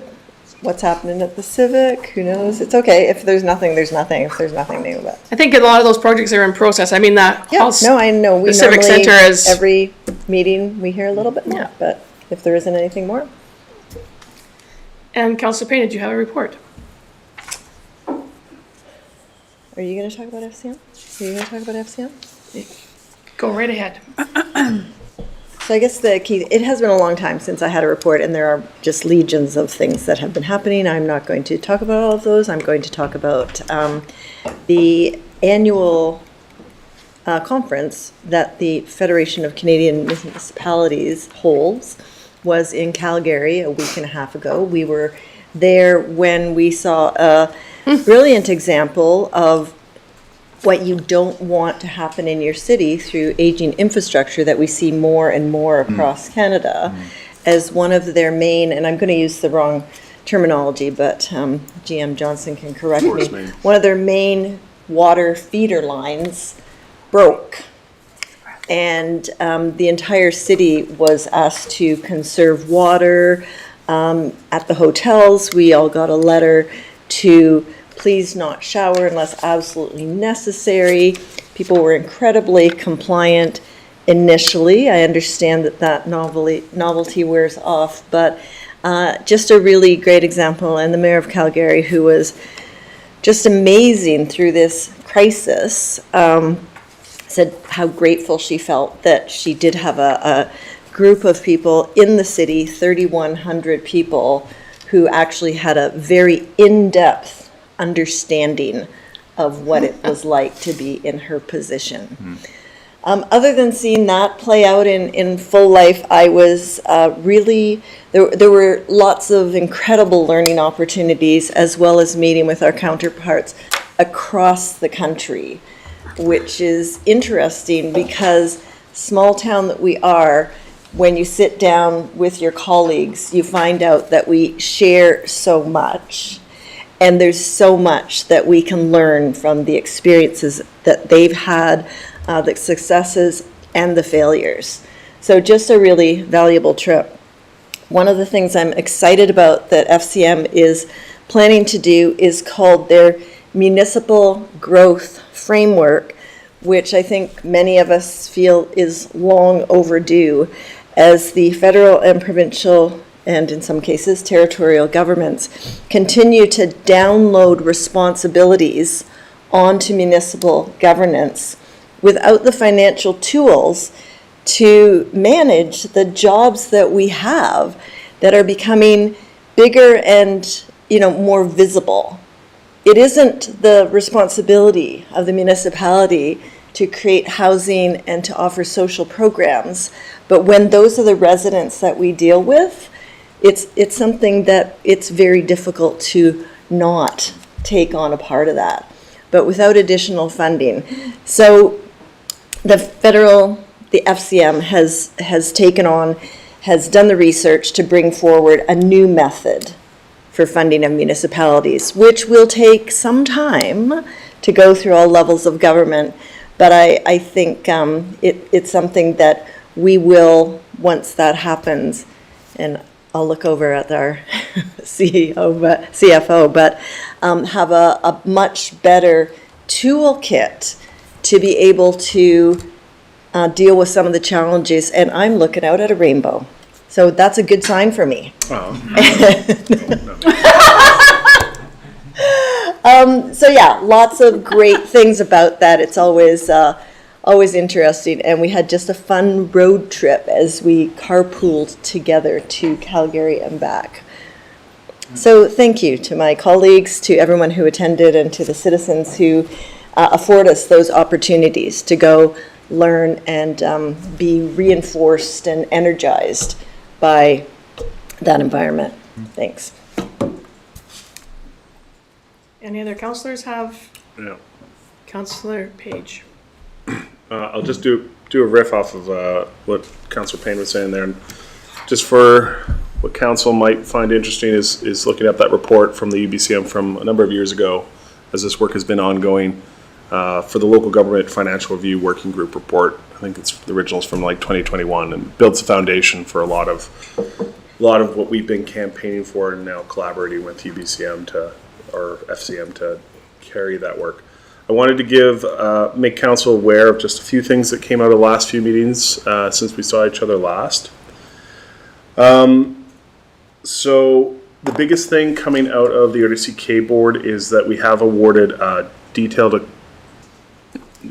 contract for detailed consulting and design to look at expanding the footprint of the Groman Narrows transfer station with the goal of eventually amalgamating the Lakeside recycling depot into that and turning it into a core depot. Right now, Groman is a transfer station and Lakeside is a core depot, and the goal at the end of the road would be to have those be one location instead of servicing two locations, which aligns a lot more with how the service is being delivered across. We have a lot of access to service in this area in the city of Nelson. So that is the biggest thing. We did have our Transit Services Committee, and I know Chair Lautenberg of the West Kootenay Transit Committee is advocating strongly for the continuum and ecosystem of transport.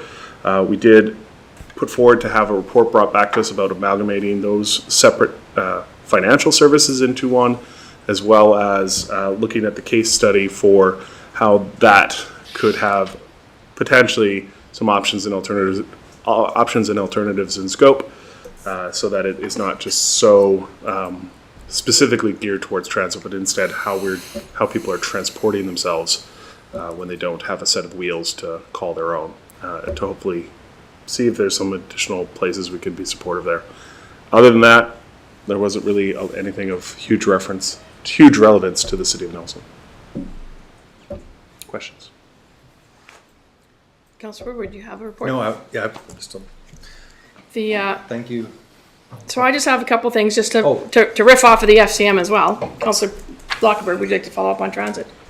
Yeah, it's one thing, and thank you, Councillor Page, for that. That it reminded me that one thing that I probably need to report back from the West Kootenay Transit Committee is that the intent to develop a joint lobbying effort on behalf of the regional transit systems around the province. So we're going to be supported by BC Transit in connecting with the various other transit systems to present sort of a unified case or unified front to the province about the fundamental distinction between rural and urban transit.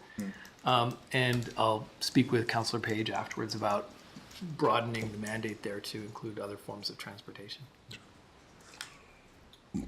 So just to take off from Councillor Payne and Councillor Page, so the three of us attended FCM this year in Calgary, along with the city manager and the general manager. And the question is always like, so who did you see there? So unlike UBCM, where we do meet with a plethora of ministers, deputy ministers, staff, because of the relationship is obviously much closer between local government and provincial government. All of the major leaders were present in some form or the other, except for Mr. Polivier of the Progressive Conservatives. He was represented by his shadow housing minister and gave the remarks for the Conservative Party of Canada. Trudeau was present in person and did do Q&A, and Jagmeet Singh was remote, did Q of A, and maybe one of you can tell me whether or not you're in the room, because I had a conflict. I did not see Elizabeth May present, but she was also there, and I believe by video.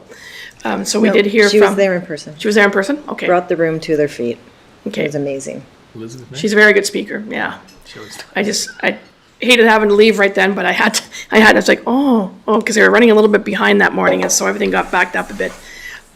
So given the fact that there's an election looming federally, it was good to hear sort of what the pitch is for all four of the main national parties going into a 2025 election.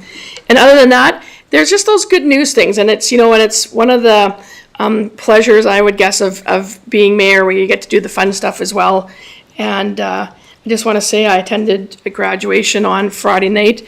I believe it was 195, somebody will correct me if I'm wrong, graduates. Right. As I look at the two parents and so as I look in the room here, Councillor Tate had a graduate this year, and the president of the executive director of the Chamber of Commerce had his daughter graduate. So it was an exciting time for the graduates and the parents on Friday night.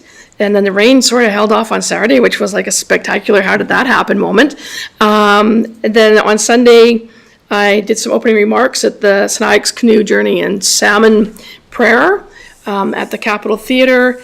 And then yesterday, we were fortunate enough to finally have the grand opening of the Indigenous gathering space up at Selkirk College. And it's a beautiful space. Councillor Woodward and Councillor Payne were there yesterday morning, and the sun was out, and it was just a fantastic day to have that opening. And I think that will be a site that is well used on the grounds of Selkirk College. Just to add to that, Mayor, I was walking back into the parking lot with an elder, and as we were walking, she was talking about how beautiful she felt the celebration was. And she said, the last 5 or so years, she said she's never felt more engaged, included. She just had this really bright energy that she said was a lifetime of not being heard, and that it really feels that there's sort of this mainstream level truth and reconciliation happening, and she was so grateful. So we parted in the parking lot, and I just felt this incredible lightness in my heart that some of this work is actually being done, and it's being done well and with care. So it was really, really beautiful end to that for me. Yeah, that's super. So that's all I had to report on. So we will move on now. So Keith, you can start making your way up. I do have to read the rules of engagement for public participation time. So the City Council welcomes comments from the public on issues it is dealing with or other issues of interest to the public. Before speaking, please state your name and area of residence, city or RDCK. Comments from the public will be limited to a maximum of 3 minutes. This is not the forum for complaints, which are dealt with by staff through the established complaint procedure. Council will not make any decisions at this meeting about the matter raised, but may refer the matter to staff for follow-up. Speakers must not address topics that relate to matters for which the public hearing must be held prior to council's consideration of the matter or adoption of the bylaw. Speaker shall address all comments through the mayor or presiding member. And for all of those of you in the gallery, please avoid clapping or displaying any emotional responses, as such actions will not be permitted. Maintaining a composed demeanor ensures that all opinions shared can be heard in a setting that is as unbiased as possible. Mr. Wiley. Thank you, Mayor Morrison. I don't come to bring complaints. In fact, I come to praise the decision of council to raise the parking rates. And I know you've heard lots of negative feedback, but I think it's an extremely reasonable thing to do. Parking and cars take up a huge amount of our real estate in the city, and it's a cost that is very rarely recognized at all. I went to Vancouver. Holy cow, the cars there and parking there. It's nuts. But it's not great here either. We've got a lot of, for a small town, we've got a parking problem. You know that everybody goes around and around the block to find a parking spot. So raising the rates is good, and it's going to help a little bit to get people to consider other ways of getting to downtown, but it's not going to solve the problem completely. And I want to talk a little bit about a bigger solution, and essentially that is to take all the parking off Baker Street and make Baker Street into a pedestrian mall and run a shuttle, an electric shuttle up and down Baker Street to a large, low-cost parking lot is wherever we can place it in the near neighborhood. I think it's really time to start. We're going into an official community plan process, and it's time to look at a really big rethink of how we deal with parking. This problem is not going to go away soon. We can encourage transit all we want, and we are, and it's good. Public transit is a very good solution, but it's going to take time to get that to happen. In the meantime, I think a low-speed electric trolley running up and down, not on a rail, doesn't have to be on a rail. There's no infrastructure needed at all. You can run it on a GPS line, and it can be practically, could be autopiloting, or could have somebody there. And I even think it would be nice to have a nice deck on the back where people could stand and walk and go up and down Baker Street. And we might need 2 of them, and you might want to start just for the summer months, and it would become a tourist attraction. Baker Street is our cultural center. It's a gem. It what builds and unifies our community, and we can enhance it. So I think that this council has a chance to make a mark on the future of the city and really leave a much improved city with a better community life, healthier community life. Occasionally I sit on a terrace or patio on Baker Street to enjoy a beverage, and a big diesel truck goes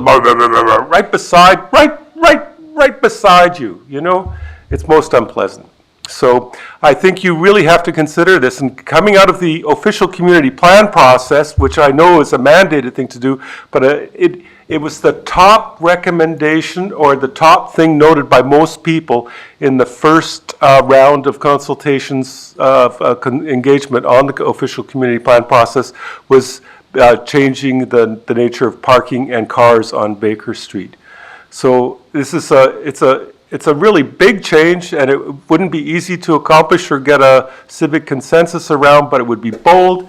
It would be a great boon to the future of the city for visitors and people who live here alike. So I just want to scoop into the official community plan process and say here that this is what should really be on the table, a big revisioning of how we do our traffic and parking in the city. That's all. Thanks. Thanks, Keith. And thank you for coming and participating in public participation, and for also participating in the OCP, and you've given another good pitch for the OCP. So I should probably, while you've done that, remind people that tomorrow night between 4:30 and 7 is another open house for the OCP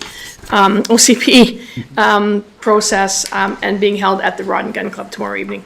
And the markets this Saturday. And the market on Saturday, yes. Thanks, Keith. 2 more opportunities. No lurid questions? No? Oh. Thank you. Thanks, Keith. Okay, moving on now to item number 12, delegations. And so I think this might take a minute to get Sandy on the line.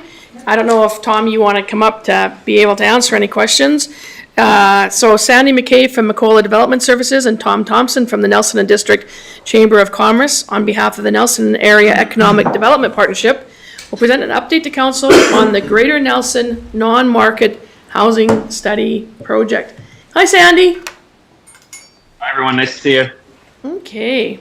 So, Tom, did you want to do a little bit of background and then ask Sandy to start, or? Just a little background. Okay. Thank you very much for allowing us to be here at the Committee of the Whole meeting. Sandy and Macola Developments has been working with the Economic Development Partnership for, this is the third phase, and it's just wrapped up fairly recently. Some of you may have seen a presentation at the Regional District. Some of you may have seen a presentation recently at the Economic Development Partnership. This is the third time that I get to see this, so I might actually have as much knowledge as Sandy, who's been exceptionally great in delivering this project. Our Economic Development Partnership really wanted to get a Greater Nelson non-market housing study completed.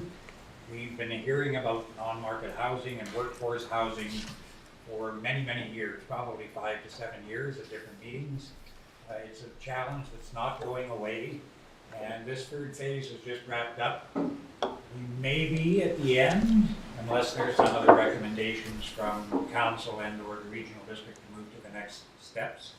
Sandy is going to lead us through, so thanks to Sandy McKay from Macola, and also Jenna Hildebrand, who was also very important in this, in all of these studies over the last couple of years. So Sandy, without any further ado, I'll let you take the rest of this project and run the council through it. Thank you. Thanks, Tom. Hello again, everyone. It's nice to see you all again. Sorry I can't be there in person, but just the modern condition, unfortunately. Yeah, as Tom said, this is kind of wrapping up the Greater Nelson Non-Market Housing Study, which was a joint venture between the NEEDP, Community Future Central Kootenay, the Chamber, the City of Nelson, and the Regional District of Central Kootenay. Our goals for this project were to explore different strategies and tools to facilitate non-market affordable housing in the Greater Nelson area, to assess the need for a local government-supported housing entity, and to focus on housing options that meet the needs of moderate income working families and individuals. Often this type of housing is called workforce housing. So we did 3 full phases. You've now seen me, I think, 3 times, once for each phase. So I'll briefly touch on our process. In phase 1, we developed basically a best practice review of all of the different options for local government supported housing options across our province. It included a final recommendation that was, in the short term, to expand formal local government support for non-market developers and operators, and in the long term, consider exploring a housing entity to lead new development. We then dug more into those recommendations in our second phase, which included some pretty specific engagement and visiting sessions. So we met with all of you, with the Regional District Board and with the NAEDP. We interviewed a number of different established housing entities and interviewed a number of different nonprofits within your community. The thing that came out of this was actually really relevant for the project. It kind of twisted our initial recommendations a little bit and has led to some really positive changes, I think, in your housing ecosystem. Both Nelson Cares and Share Nelson were considering new development, but I don't think we're ready to take the leap on a new project when this project began. And I think some of the work that your staff put in into creating and building those relationships with those societies, the work that the NADP, especially Tom and Andrea, have done in supporting that type of connection has gone a long way. And both of those societies have come to the table with a renewed vigor and a renewed drive to develop new housing in your community. And that's really exciting and has allowed us to really focus on this immediate deliverable or immediate recommendation and kind of push the longer term recommendation further out. So our immediate recommendation is for the City of Nelson and or the Regional District of Central Kootenay to identify and partner with nonprofit operators in your community to help them develop non-market affordable rental housing, specifically supporting those nonprofits by providing A, suitable land, or B, pre-development funding. And I'll talk a bit about what pre-development funding is in just a second. In the longer term, that municipal housing corporation can probably be tabled for the time being, but eventually you could look at building a development corporation to facilitate the development of non-market affordable housing units if capacity of your existing nonprofits shifts. I think right now that the fastest, cheapest, easiest path to new affordable housing in your community is that immediate recommendation. Identify a partner with your current nonprofit ecosystem, supporting them through land and pre-development funding. Pre-development funding is some of the most important funding to help housing get built. Often it takes an initial investment of sometimes up to $250,000 to get a project from the idea stage to a point where a senior government funder like BC Housing or like CMHC will invest in sort of the capital portion of that project. So the actual money, the millions of dollars that it takes to actually build a project. That is some of the hardest funding to come by. There are sources of it, including BC Housing and CMHC, and in your area, the Columbia Basin Trust.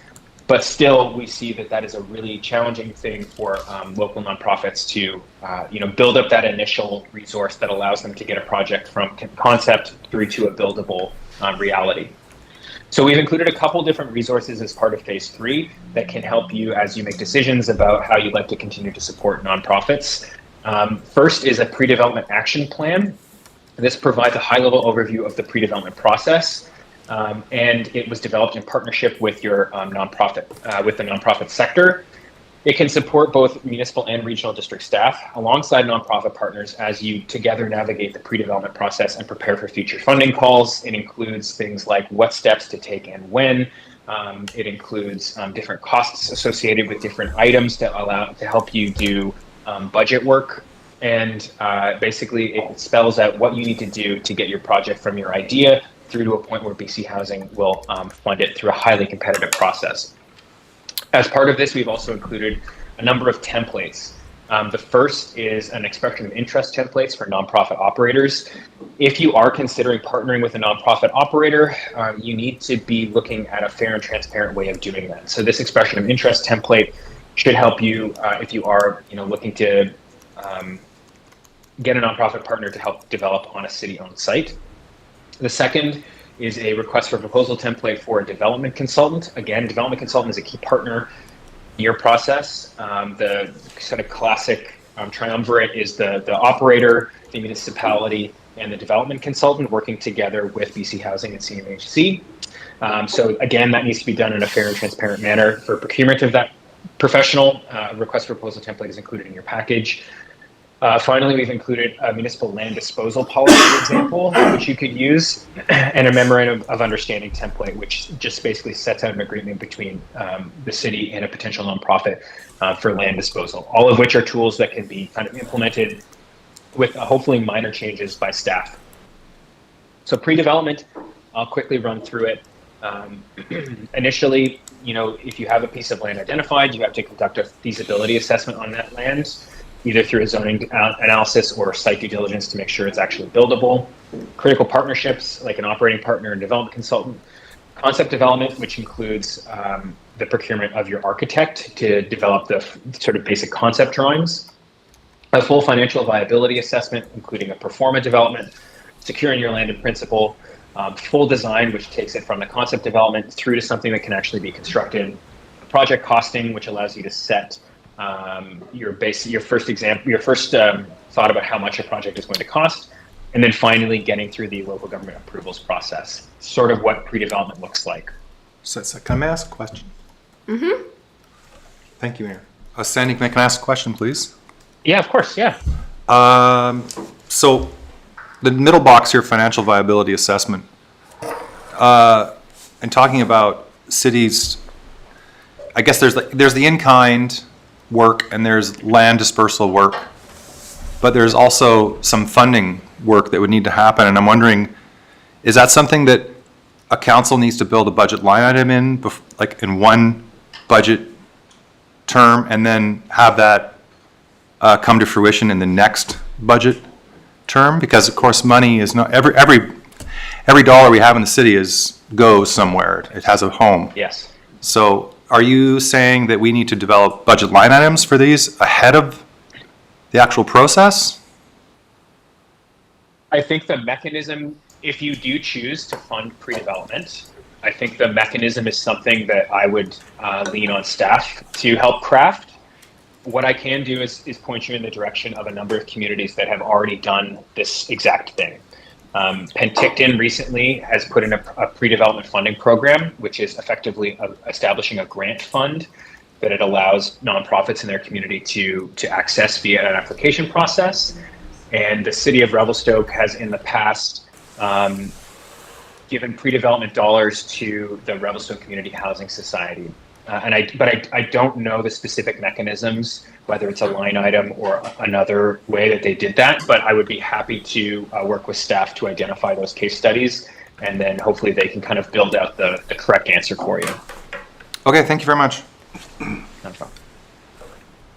Okay, so I think that kind of does it for this presentation. The key takeaways: it's important to work very closely with your nonprofit housing sector. In Nelson, you have a very strong and active nonprofit housing ecosystem, which is not an asset that every community has, and you should be very proud of the work that your local nonprofits have done and lean heavily on them and support them however you can.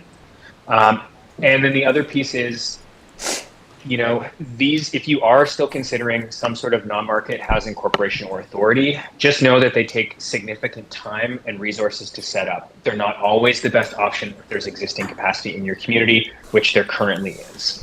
So I will leave it there. And, and then the last thing, I'll just leave you with these final recommendations. You could direct staff to identify municipal land that is suitable for non-market affordable housing and developed a land disposal process or strategy for that land. And you could also direct staff to explore financial options to establish a pre-development fund to assist nonprofit operators with the planning and pre-development of costs of building new affordable housing. Those are options that we're recommending in the short term. Again, staff can maybe speak to those more fully in a staff report at a later date once they've built out something like the mechanism for a pre-development fund. And that's kind of it for me. I will just let Tom speak to this last slide because it does come directly from the NAEDP. Tom. Yeah, thank you, Sandy. Great presentation. Andrea Wilkie from Community Futures is out there having a board meeting tonight. Normally she would be up here as part of this with the Economic Development Partnership. So a couple of short-term recommendations of the NAEDP and bringing back to council would be basically looking at inventory suitable land and develop a land disposal process. I know that you've recently, like at the last meeting, I believe on June 4th, there was some motions to look at providing a little bit of pre-development funding to Nelson Cares and the Share Housing Initiative for a couple of pieces. But having a formal policy for that would be great. Identifying a financial mechanism to create an ongoing pre-development fund, which Jesse Woodward had talked about here momentarily just recently. Support existing nonprofit housing operators to prepare for upcoming housing funding calls. So there's a housing call coming up again in January of 2025. So they need to be prepared for that. You can't just go into the funding call and not have at least some design work done for your housing project. So those are short-term things council should be considering. And also for a longer term, maybe think about developing a business plan for a housing development corporation.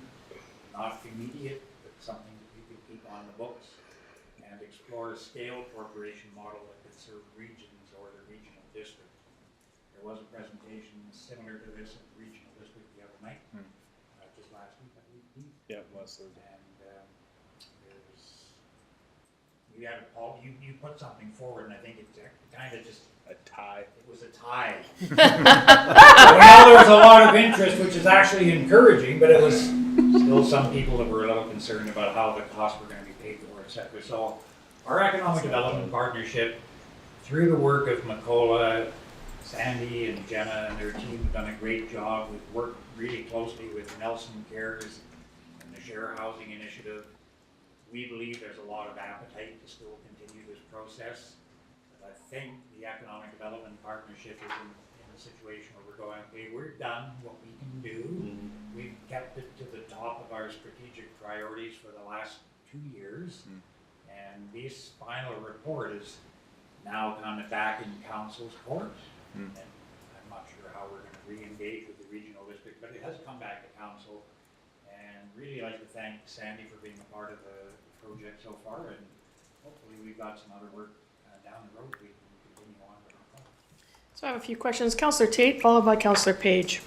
Thanks so much. Thanks, Tom. Thanks, Andrea. Thanks, Sandy. I was at the NAEDP last week, so this is familiar to me, but I was curious. I don't think we have yet received the report. I've seen a presentation. Is it possible to get the full, like the phase 3? Is that completed, and can we have it?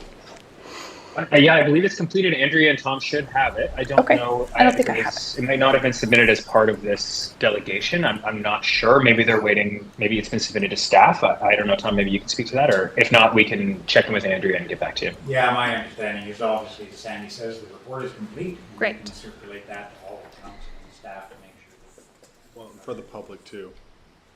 Mm-hmm. Sure. And I just wanted to say I appreciated so much the 1, 2, 3 phases and the fact that there was a bit of a pivot once you engaged more community stakeholders, and that speaks to the hard work that you guys did to ensure that you were covering all the bases. I'm really impressed. Thanks very much. Thank you. Councillor Page. Yeah, now that I'd seen the report on a couple spaces, so I guess you could find it for the public. It would be on the regional district agenda for Thursday last week. It was included there. I think just an oversight here at this. I did want to take the opportunity to really thank the NADP, Tom, Andrea, Sandy, your team. You spoke to it, but it has been transformational. Having these dialogues, having the space for these dialogues, bringing the stakeholders together has pushed these projects further, faster, and created that space for collaboration. So I think that's something we can really be really grateful for in this moment. I will wait until the end, but I would refer this to a business meeting for further discussion on the recommendations that we have before us. But I think there's other questions, and beyond that, I just would flag that we're currently making some contributions to the Affordability Fund, but when we hear the numbers of $250,000 per project or upwards of, we're currently making about 1/10 of that a year, which means at our current rate, we can support one project every 10 years. And so I think that's why we have some recommendations before us that we should look at how we fund this in a sustainable way for ourselves and for future generations. Can I just comment on that? Because actually council made some really strategic decisions a couple of years ago when these other projects came on, and that was not to give permissive to those 3 projects, but rather what would have given in permission is going into that housing fund. And I don't know who noticed on the financial statements, but there's $125,000 in that fund now, primarily coming from that decision that council made. You know, with additional projects, that fund will grow again if council sticks to that policy. So I think you've done a lot of the heavy lifting for that.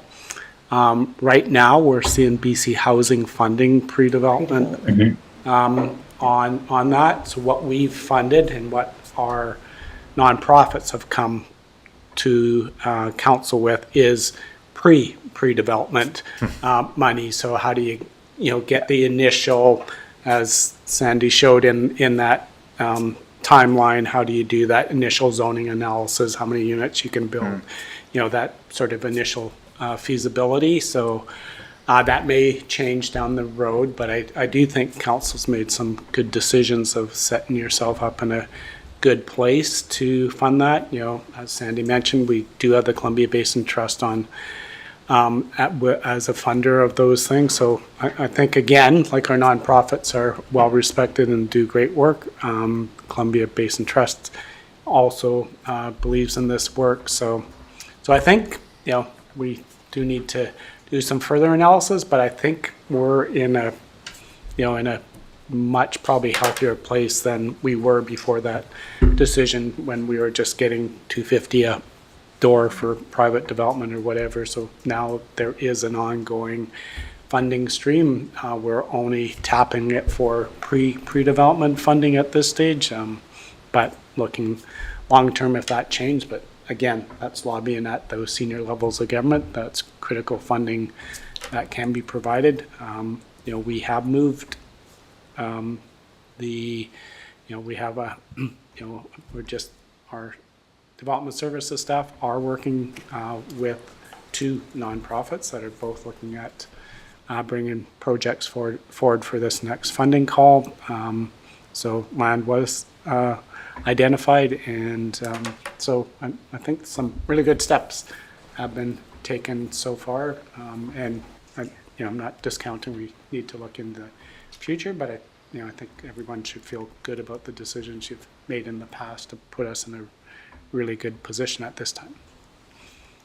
Councillor Woodward, then Payne, then Lockenberg, and then back to Tate. Wow. Sorry.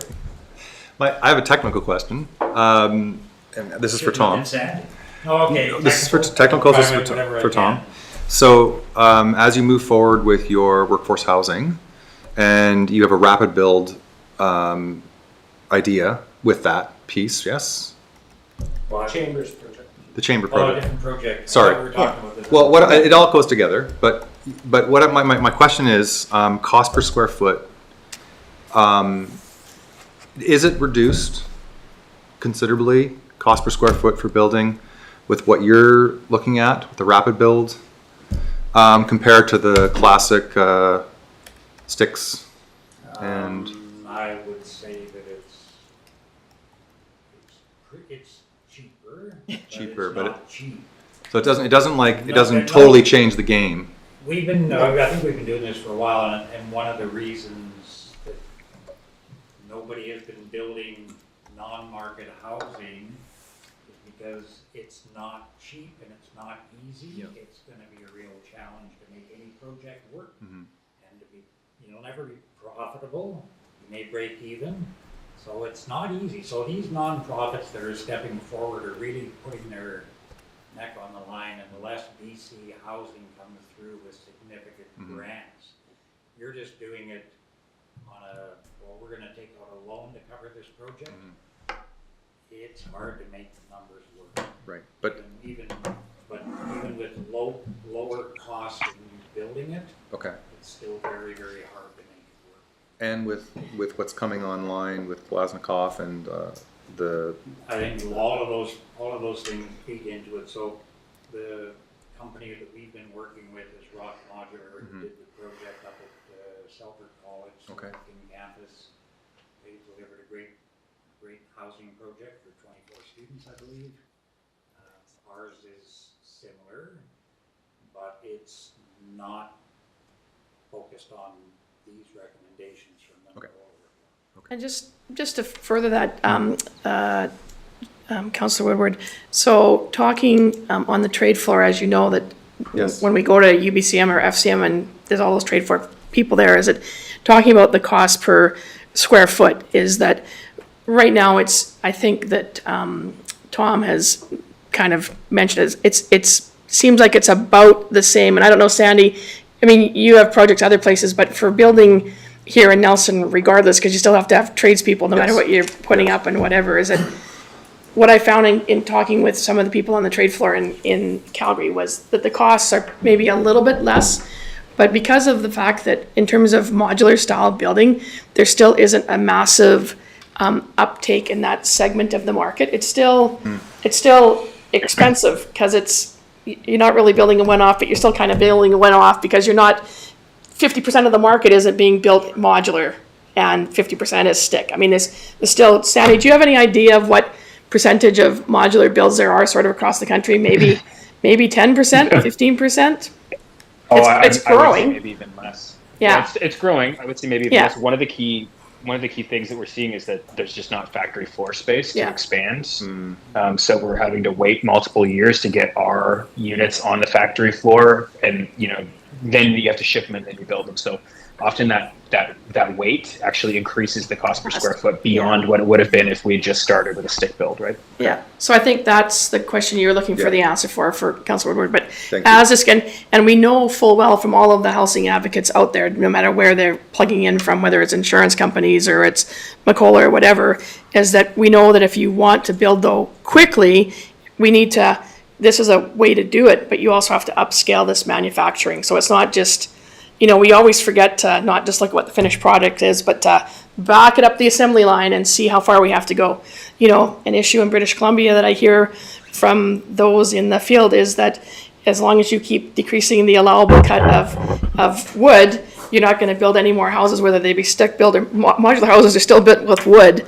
It's hard to meet the demand if you don't allow the initial piece of wood, whichever format it comes in, to be available. Also creates a problem. So it does back all along the chain. So Thank you. The one thing that you didn't allude to that really, but the fact that the Economic Development Partnership, and really thanks to Andrea and getting those two groups together, Nelson Cares and Share Housing Initiative, and actually sitting down in the same room with myself and Sebastian Narcani when he was the Director of Development Services, and I think Natalie may have been involved occasionally, but really those meetings were really important to say, look, we don't want to be competing with each other. We've got a certain rule, what we want, we have goals and you have goals. We both want to build housing, but we don't want to be competing. And I think everybody seems to be in that, getting the project started in the community is important. One project isn't going to solve things. Two projects will help, but not one project is going to solve all of the potential housing situations. We've got the 0% vacancy rate we have for the last 5 years. A lot of the projects are subsidized housing, but that missing middle is what we've been looking at. Workforce housing is something that we're trying to develop right now. And getting those pre-development, getting them ready for the next housing intake is really, really important. The amount of money that was allocated to them is helpful, but that's rough to get the design work that needs to be done to the next level, but it could leverage funding for Columbia Basin Trust or somebody else. So it's really helpful, but it's not going to get to the top. So before I go to Councillor Payne, Lockenberg, and then Page, Page. I just want to announce that the Edmonton Oilers won this game 5-3. So they're alive for another round. And so, and just in case you want to know, because Tom, I know you're a stats kind of guy, is that the last time a team won the last 4 games in a Stanley Cup playoff. You and I were watching 1942. it, we'll be in trouble. Yeah, well, we almost were, but it was actually Toronto, I believe, 80 years ago. Was the last time a team actually won. In the Stanley Cup final. But Yeah, the last year, yeah. Florida was down 3-0 against Boston and came back and won in the playoffs. Thank you for your update, Mayor. I'm a Calgary Flames fan. I'm not happy. Okay, that's good. So we can move along. Councillor Payne, that was a sports ad for and trivia for your next trivia game for who's ever come back to win 4 in a Stanley Cup final. So, Councillor Payne. Sandy, thanks to you and your team at Macola for the great work that you've done on this. I think you've really opened up an area that we needed to see, and for the NAEDP to come in and create this partnership for us to move forward. Part of that work was the housing needs assessment, which we've all seen probably multiple times as well. And I think it is amazing that through a number of different vehicles, Nelson Cares and Share have been at the same table talking about not being competitive. We can all be in this. They are 2 organizations who are coming forward with 2 projects, intake in 2025. And we know that those builds will be, I'm going to say, minimal 3, likelihood longer. In the meantime, I am concerned when I hear putting our the business plan for the Housing Corporation sort of on the back burner, because with the amount of time it takes to put that into place, we won't be having further projects that I can see, unless some other organizations come forward, in the funnel, as I would call it from a sales perspective, to be continuing to meet the needs that you identified in the housing needs assessment. So I would like to think that we can move forward on these somewhat concurrently as we're building out these projects. Those organizations both delivered projects, How long ago was that? And now we're back with projects that will take some time to deliver, whether they can find room on the factory floor to, do the modular building and the whole thing. This isn't going to happen overnight.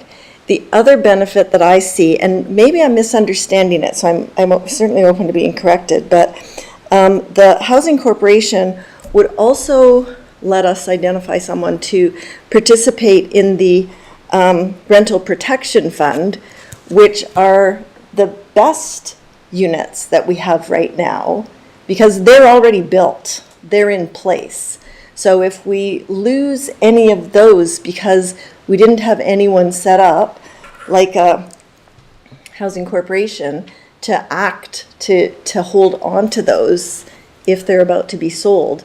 So those are two reasons, I hope, two of maybe more, that I would identify as being an impetus for us to do what Creston's done and what NACUSPA's done, is move forward in the business plan for the Housing Corporation.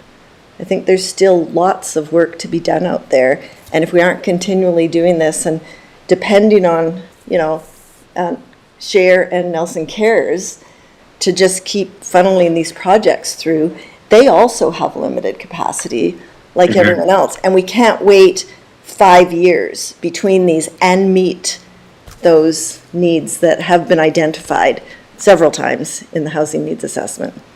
That's my thought on it. Thank you, Councillor Payne. Councillor Lockenberg, then Councillor Page. Sandy, thanks for that presentation. I'd like to explore for a second the pre-development phase and talk about the challenges around that you raised around both, it sounds like funding, and I think related to that would be the hurdle to get a project into pre-development, and then the time it takes to make it through pre-development. So let's just focus on that as a bottleneck, because it sounds like even if all of the rest of the process, the rest of the chain is improved, you still got a bottleneck at pre-development. And on the other side, if you can eliminate that bottleneck, then it sort of pushes the problem down and we start to see where sort of the next weak link in the chain would be. So in the pre-development phase, first of all, on the funding, is there a model, whether that be in Canada or in somewhere else, a framework for accelerating? I'm thinking of literally of an accelerator of pre-development. So in other words, there's a standardized set of processes. There's experts, like a community of practice that you can tap into. There's a funding framework, an evaluation framework, like all of the things necessary to tighten that timeline and lower those costs. Is there anything like that? I mean, yes, there is. I think a key partner in that process is your development consultant. So most organizations that build affordable housing in British Columbia are operators. That's what they're focused on. They're focused on that 60-year period that starts once they actually get occupancy. They support tenants, they keep the building, they do capital management planning, all of those things. They don't have people who are development experts on staff. So what they rely on is third-party development consultants, like the folks in my office. A lot of them are development consultants, and their job is to navigate pre-development, development, construction, and get them through to the kind of 1-year warranty review period with their construction manager. They also have a procurement and all of those things. So I think that that's a key person to be looking at, is helping the nonprofits by helping to support their acquisition of a competent development consultant. So that's one way to do it. The other place for all of those resources is the BC Nonprofit Housing Association. It's a huge clearinghouse of information and resources, both in terms of like their in-person resources that you would look for at a like at their annual conference, which happens in November. If any of you are looking for some professional development opportunities, I would highly recommend Housing Central, which is in Vancouver in November. I think some of you have actually been before, but it's a great place to be looking at some of those new models for accelerating pre-development. And then the last thing I'll point to is the new Housing Accelerator Fund program that was through CMHC, which I know Nelson was not successful with their application, but I think some of those pieces that you were putting forward in that application and some that were successful in other communities will help to accelerate this pre-development process, either by pre-zoning sites for rental housing up to a certain number of stories, by limiting other things. All of those things are going to help. There's no perfect one solution for making pre-development easy, because every single site, every single project is always different and unique, and there's always some hurdle. But anything you can do to help us through those funding gaps and through the municipal approvals process is huge. Often municipal approvals are the targets we use to sort of set guidelines within our pre-development process.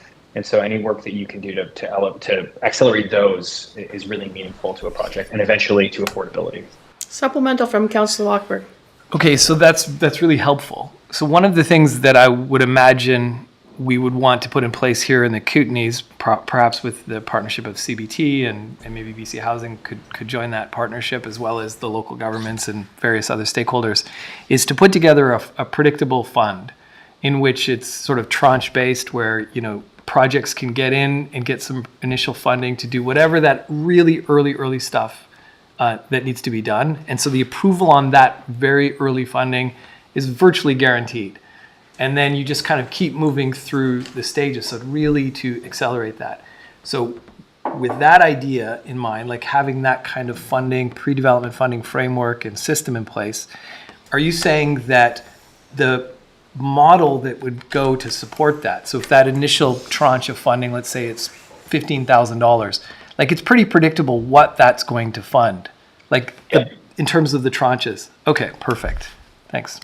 So very, very, very predictable. That initial tranche would be like, I could list the 5 things that would be in that initial tranche, and it's all about risk management and reduction, and would totally be something you could put in place. Could you send that to us? It's actually it's in your pre-development guide that we included in the report, so it should be in there soon. It would typically be basic site assessment pieces. Great. So, thank you, amazing. So just to follow up with your things, with your comments, Councillor Lockberg, is that, so one thing, and just Sandy, just so you know, yes, we weren't successful in what we thought was an excellent, we're still at a loss as to why we weren't accepted in the Accelerated Fund. Given that we know that the federal government has ponied up with a few more million that we have reapplied to that fund again, and in turn, finding that fund, I think, is exactly what the CAO was talking about, with the fact that we're using those PTEs to increase that amount of money. So like $15,000 isn't something that is unmanageable by the city of Nelson, right? So so was we established sort of 10 have years that, ago. we have that funding, which, I think is palatable to the community as a whole in terms of spending to help get these developments done. So, right. Councillor Page. So I agree we've made improvements. What I don't agree with is that there isn't a role to play in doing more. We use property taxes to build out our built environment to ensure that we're protecting the well-being of the community. And I think as much as our nonprofits are active in our community and the current provincial and federal winds are blowing in our favor, we're scrambling, and we're talking right now about how we do things very quickly, how we deal with supply chain issues to deal with that quickness, how we deal with costs associated with being quick, because systematically, as we've gone to build out this community, there have been pieces that haven't been quite in place to ensure that we were adding to the middle as we were going. And I can see, for the most part, many people within at least my generation and below have lived that reality, and it has become part of the Canadian experience. Now, I had put forward the suggestion a number of years ago when we were having those PTE discussions that we should at the very least be taking what we are taking from those PTEs and put them towards the affordability fund. And that's where I get that 1/10 number, right? We're putting about $26,000 in each year. Yeah, that's about it. And so what I'm looking for today is I would move that we refer this to a business meeting where we can discuss the recommendations that have been put forward. I know we don't necessarily all agree on all of them. There's arguments to certainly be made to make the business case for Housing Corporation and put it on the shelf, much like our active transportation plan had sat, collected dust for a decade before it was ready to be picked up and looked at. We would have better details once we have that business case in place and we see how the nonprofits play out over the next few years. But I am very much with Councillor Payne that we have already seen a gap between when the last few projects were delivered to deal with the pressure that's put on the middle of our population. And now we have a number of years before we'll see those projects, if they are successful, if those are the projects that are successful, be delivered. And we need to be making regular contributions to this problem over decades to get to a position where this community is functioning more for the middle class. And so I would move that we refer this to a business meeting, the recommendations within this report, and that we have those discussions with a staff report on how far or how not far we want to go on these recommendations. Second that. Yeah, our development services team has a full plate of work, so unless you want to push something back that they're presently doing, like the OCP or some of these other things, I think at this time we're in good shape for this next round of funding. So I just would certainly can put it forward, but I don't know where it would fit on a plan right now. We're trying to we just have a new director, we have a new senior planner, we're trying to hire a second planner, we're doing the OCP, etc. They have zero capacity to take another project like this on. I don't think it's on their work plan at all. No, and maybe if I could just add a bit of context to that as well. It's not just that we're, essentially down a planner two right now.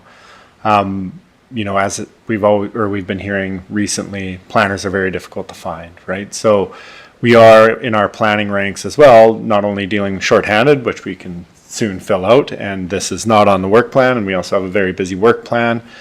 So yes, something would have to come off, or we would have to look at where this slots in future years, as well with sort of the major projects that we have coming on that would affect planning, like Baker Street redo, things like that will take a significant amount of planning. But I think it's just also good to have the context that the planners that we do have, while very, intelligent, of course we always want to hire the best, they are, perhaps more junior than what we might have been able to hire into those same positions a number of years ago.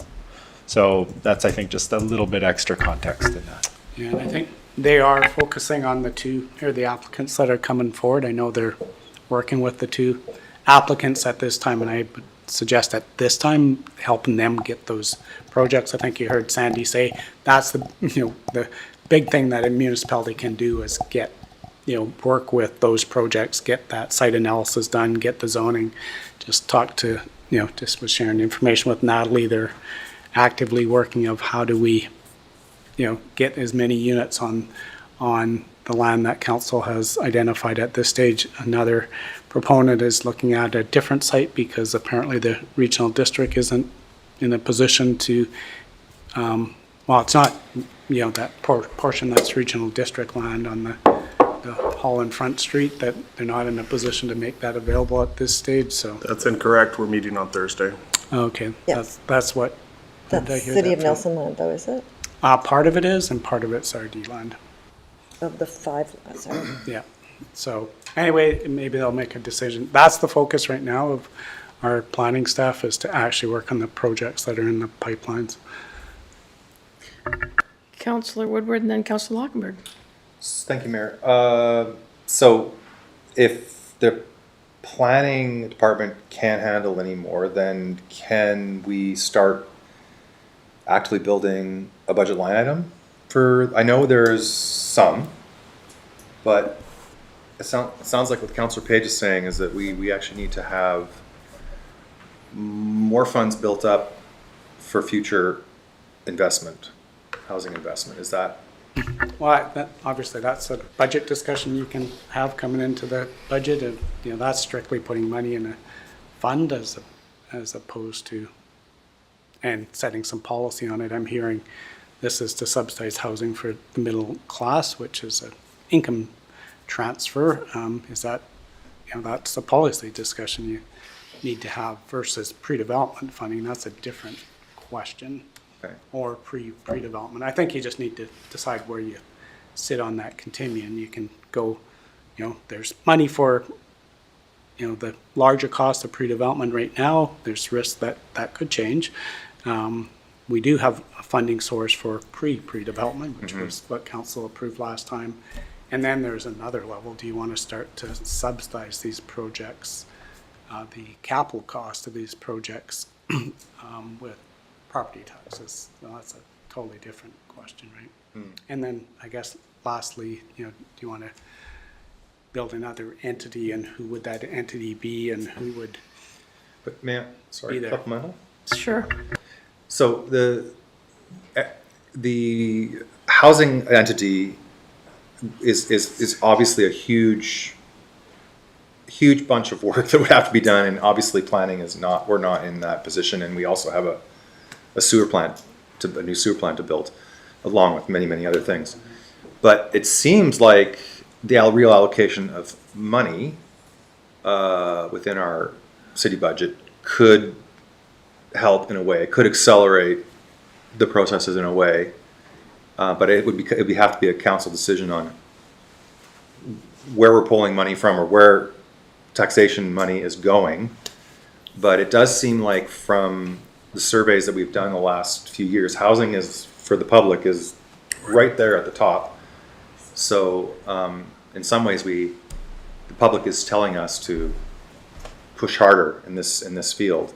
So I guess maybe my question would be that, or my request would be that we could at least talk about how we could move the budget around. I guess that would be next budget season. That's a budget season question. So, Yeah. and I just want you to keep in mind, Councillor Woodward, is that the recommendations, so we have contributed as the city to have this study done, this housing entity study done. Yes. And the actual recommendation at the current time is that that's not the number one thing that we should be doing. So that, is it still in play? Potentially, but that's not the number one recommendation that has come from this final report. And we are now at the final stage of that report. Am I clear, like any EDP feels that they've now accomplished doing this study? And while earlier on, if I'm not mistaken, I don't want to speak for Sandy, but earlier on, there was like the thought that this would be the thing, that we were going to have RD and Nelson, then the RD fell off, and then it was going to be the Nelson housing entity. But with the good work of people in the community and with our key agencies, they've stepped forward to start something going right now. And so the need for a housing entity is a little bit further down the line. Did I misinterpret that, Sandy? No, definitely not. I think the biggest bang for your buck and the most immediate return is not a housing entity. It is to continue to support the nonprofits that are in your community. I do think there's value in the discussion around how to support those nonprofits or continue momentum when they are, past this initial round. But your immediate, best use of funds, I think, is with that first recommendation. Okay. And I see, and just to follow up with Councillor, what you said is that Councillor Page has brought up the fact that it's 26 a year. That's not frozen in time, that amount that could be going in could grow depending on what gets built and how we're looking at PTEs going forward. So it's not like we're stuck at 26,000 either, right? Like if that's what the number is, that number could grow over time, so that hopefully that fund refreshes and just doesn't get drained down. But it does say here, in short term, identify financial mechanisms to create ongoing pre-development yeah, funds. and that's we have that. It's already and identified. we have that. Yeah. So We have It's it. been identified, it's a matter of In 2014, it was identified. yeah, and it's just like it also says in the report, identify land, and we've already identified land Yes. that we have also shared. So I mean, this is the report, but in the meantime, it hasn't been like we've been waiting for the report to come No, before I we know, took I any understand. action. Because in the usual good fashion of Nelson, we've continued to do our work while we're waiting for the report to come out with some final recommendations for us. So one final thing, and my feeling is the two organizations, Share Nelson, the Share Housing Initiative and Nelson Cares, really need to get their projects ready for January. It's almost July right now. Whatever support that development services staff can still provide to them is tremendous. They need the assistance to get their projects ready for that round of intake. In the longer term, you can put it onto a planning session for down the road. I truly believe that should be the thing council is focused on. And we appreciate what you did on the June 14th. Councillor Payne. Sandy, can I ask, you were talking about the development specialist in your office. So I don't know if I got the title correct, but yeah. So how much would an individual like that be to shepherd one of these projects through? Just ballpark? Yeah, I mean, I think like almost like just like was spoken to earlier, it's really hard to find good planners. It's really hard to find planners with specialist knowledge or advanced knowledge, and that's what we end up being, right? Is development consultants are highly specialized skill sets, and especially those that work within BC Housing and CMHC's funding manifestations. I think when we costed out the annual cost of we did some casting around to see what an annual allocation would be for staffing for a corporation.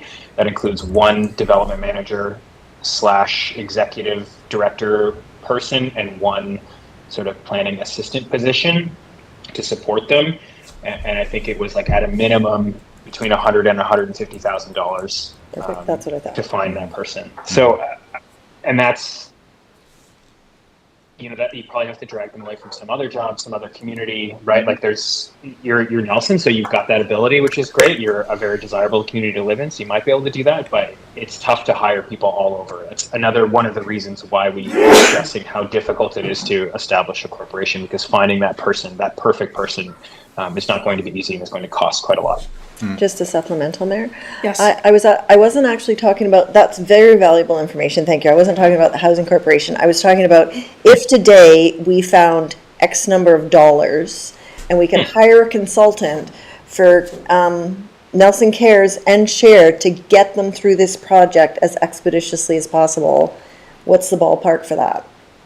Well, that's it. You know, it Like your organization does that, don't they? Yeah, it does. And I think our services range depending on, you know, I would say at a low end for like spot jobs, it's like there's $5,000 contracts that we sign all the time. On the high end, to shepherd a project through to the funding phase, I think it probably goes up to maybe 35,000 depending on complexity. But then development consultants actually, once your project gets through to funding from BC Housing, you're paid as part of the ongoing capital cost of the building. So then the burden comes off of the sort of sponsoring agency, which is good. I will say that the Columbia Basin Trust also has programs in place to support the acquisition of development consultants. So I wouldn't think you'd be going it alone if that was an idea you had. You would be able to rely on your partners within the basin to help you with that process. Perfect, thank you, very valuable. Lockberg? I just want to quickly explore the idea that this is not held in development services. It seems to me that what Councillor Page is looking for is just simply to have a discussion at the next meeting, and I get that staff would typically have some sort of preparation work to do, and it would probably land in development services. But it seems to me this is more about a business case, in which case it might be better that it's in financial services that are working on the staff prep for that discussion. So I just want to put that out there, and particularly given that the discussion at this point seems to be relatively free flowing, I think we could almost, you know, go light on the staff preparation, just sort of, you know, broad outlines on what we're talking about, and then bring it forward into what's that? Workshop it a bit. Yeah, workshop it a bit, for sure. But I think just the conversation a little bit more to develop, because one of the things I'm hearing is that in the short term, housing authority or housing entity doesn't make sense, but it does in the long term. So you probably want to get something a little bit more grounded to set you up for the long term, because I could see how this could just get always, you know, put to another day, another year. It'd be good to get a little bit of momentum at least. And so, yeah, I just suggest that we could refer it to the next business meeting without putting a burden on staff to do that. Well, and if I may, I would be, I'm sensitive to the projects that we have with our nonprofit supports and what's going on there, and that intake is in the fall. So I'm comfortable with that, the conversation about these recommendations coming back as referral from these recommendations after that point, when those things have landed. I don't need it to be the next meeting. But I do think, and I've heard some things in this meeting that I find challenging, laying down a business plan that can be referred to later because a case has been built at one point, even as a frame of reference to ground, as you say, ground this work. That's valuable, and that's work we can allocate $10,000 or $15,000 to have done for us. Exploring what that scale might look to, we got a split on a housing services bylaw around pre-development funds, but that conversation is continuing to build. And even people who voted against it, it was talking about timing. So that is not off the table. The pre-development funding we're already putting money towards, it's just not at the scale it will need to be, or needs to be on the regular basis to keep us from stalling out and running out of fuel and then waiting for things to slowly trickle back up. Now I think there are places there when we look inside of the land disposal strategy. We have some land, we've given some direction on some of it. It's not a formal process. It doesn't have clarity for all stakeholders and participants. We need to have some value conversations about what that looks like. And those are all valuable to be having. So I think even when we look at the support for the nonprofit housing sector, that can be staff. We already know Creston is put forward to the municipal inspector their particular idea of how they're going to do a housing corporation, but they are also looking for, how do we support this? How do we find the right ED? How do we share the cost of that ED? How do we share it with other operators? They're bringing an umbrella forward so that they can bring all their small little nonprofits together so they can chase after some of these other projects. But there are other supports we can look at. But I think all of these recommendations, which is all work that we embarked upon, I think to ground it, as Lautenberg is saying, I think it deserves a referral, and I think it deserves a business discussion. So there is a motion on the floor. It was moved by Councillor Page. You stuck up your hand to second it. And that is to refer this. And I just want to let you know, it will not be coming back in a month. I'm not sure when it will come back, but next month's meeting and August's meeting, because we only do one meeting in August, is chock-a-block full. So this will be probably, if it comes back, will be in the fall. It will obviously be part of a budget discussion because there seems to be some interest around the table to pursue something more in terms of dollars, because that's what it really comes down to all the time. Yeah, so does anybody have any, do you have something captured there as what the, That council refer the Nelson non-market housing study project recommendations to a regular business. Okay. So can I just clarify? I'm not quite sure what that means. So we can refer it to a business meeting for what, though? To do what with it? A business case. Anyway, I just, there has to be More to it action than that. out of that, so. I'm I would suggest we just refer it to, the budget Workshop. meeting or we can set a workshop prior to the budget meeting and talk about the various aspects of it. I don't think finance is gonna build a business plan for, not quite sure how to fund pre-development, or is it, anyway, we just need the clarity around, I think Councillor Page threw out shall we a put bunch it- of items, but, What if we, Reading from the recommendations. what if we have a workshop in the fall? yeah, I think budget, because you want to be informed. Then we could go into the budget informed. Councillor Page, can you please tell me what the recommendations are? So the recommendations are to develop a land disposal process and strategy. That's the key takeaways, and it's listed out there. Establish a pre-development fund, which is above and beyond what we're currently doing, even though we have a pre-development fund. That's the other key takeaway. Yep. Inventory suitable land and develop a land disposal process. So that would be a formal one. Identify financial mechanisms, yeah, so the financial mechanisms for pre-development fund, we already got that. Support existing nonprofit housing operators to prepare for upcoming housing funding calls. We're doing that currently for 2 on the pre-development side. Is that sustainable? Is that a program in the long term? Develop a business plan for a housing development corporation, which could be a consultant, and the workshop might reveal that we have these staffing costs, we have these hard costs. And the final one is explore scaled corporation models that could serve the region or entire RDCK, which could just be part of the business plan. What does it look like if it's just us? What does it look like if it's us in district? What does it look like if it's us and municipal partners across Kootenay Lake? So Could I ask that you take that last recommendation off, given the Yeah, fact that we've please. already For us. spent $30,000 or $50,000 here to find out the RDCK is not at the table currently? I don't want to reinvent the wheel and spend more money pursuing the regional district, I'm sorry, on terms of getting them on board with housing. I think it's quite clear, and probably what you've heard around the RD table, that we see Creston and the Cusp who are doing things and are forming housing entities in a very odd way. I had a 2-hour conversation with the mayor of Creston as to how they were standing up their housing program, and it's much different than anything that's been talked about by Macola or during the discussions in these 3 phases. But at this point, I just would not want to see us reinventing that discussion in a workshop going forward. I mean, we will have our recommendations. We can share them with the RD going forward in the future, but I would like you to please consider removing your last addition to that list. And I would say for the resolutions, just a workshop to explore the recommendations from the housing study. So then Or we phase 3 of can go into the housing budget strategy. season. Yep. And we know what we're talking about, and maybe we could And then, craft something out of that. Yeah.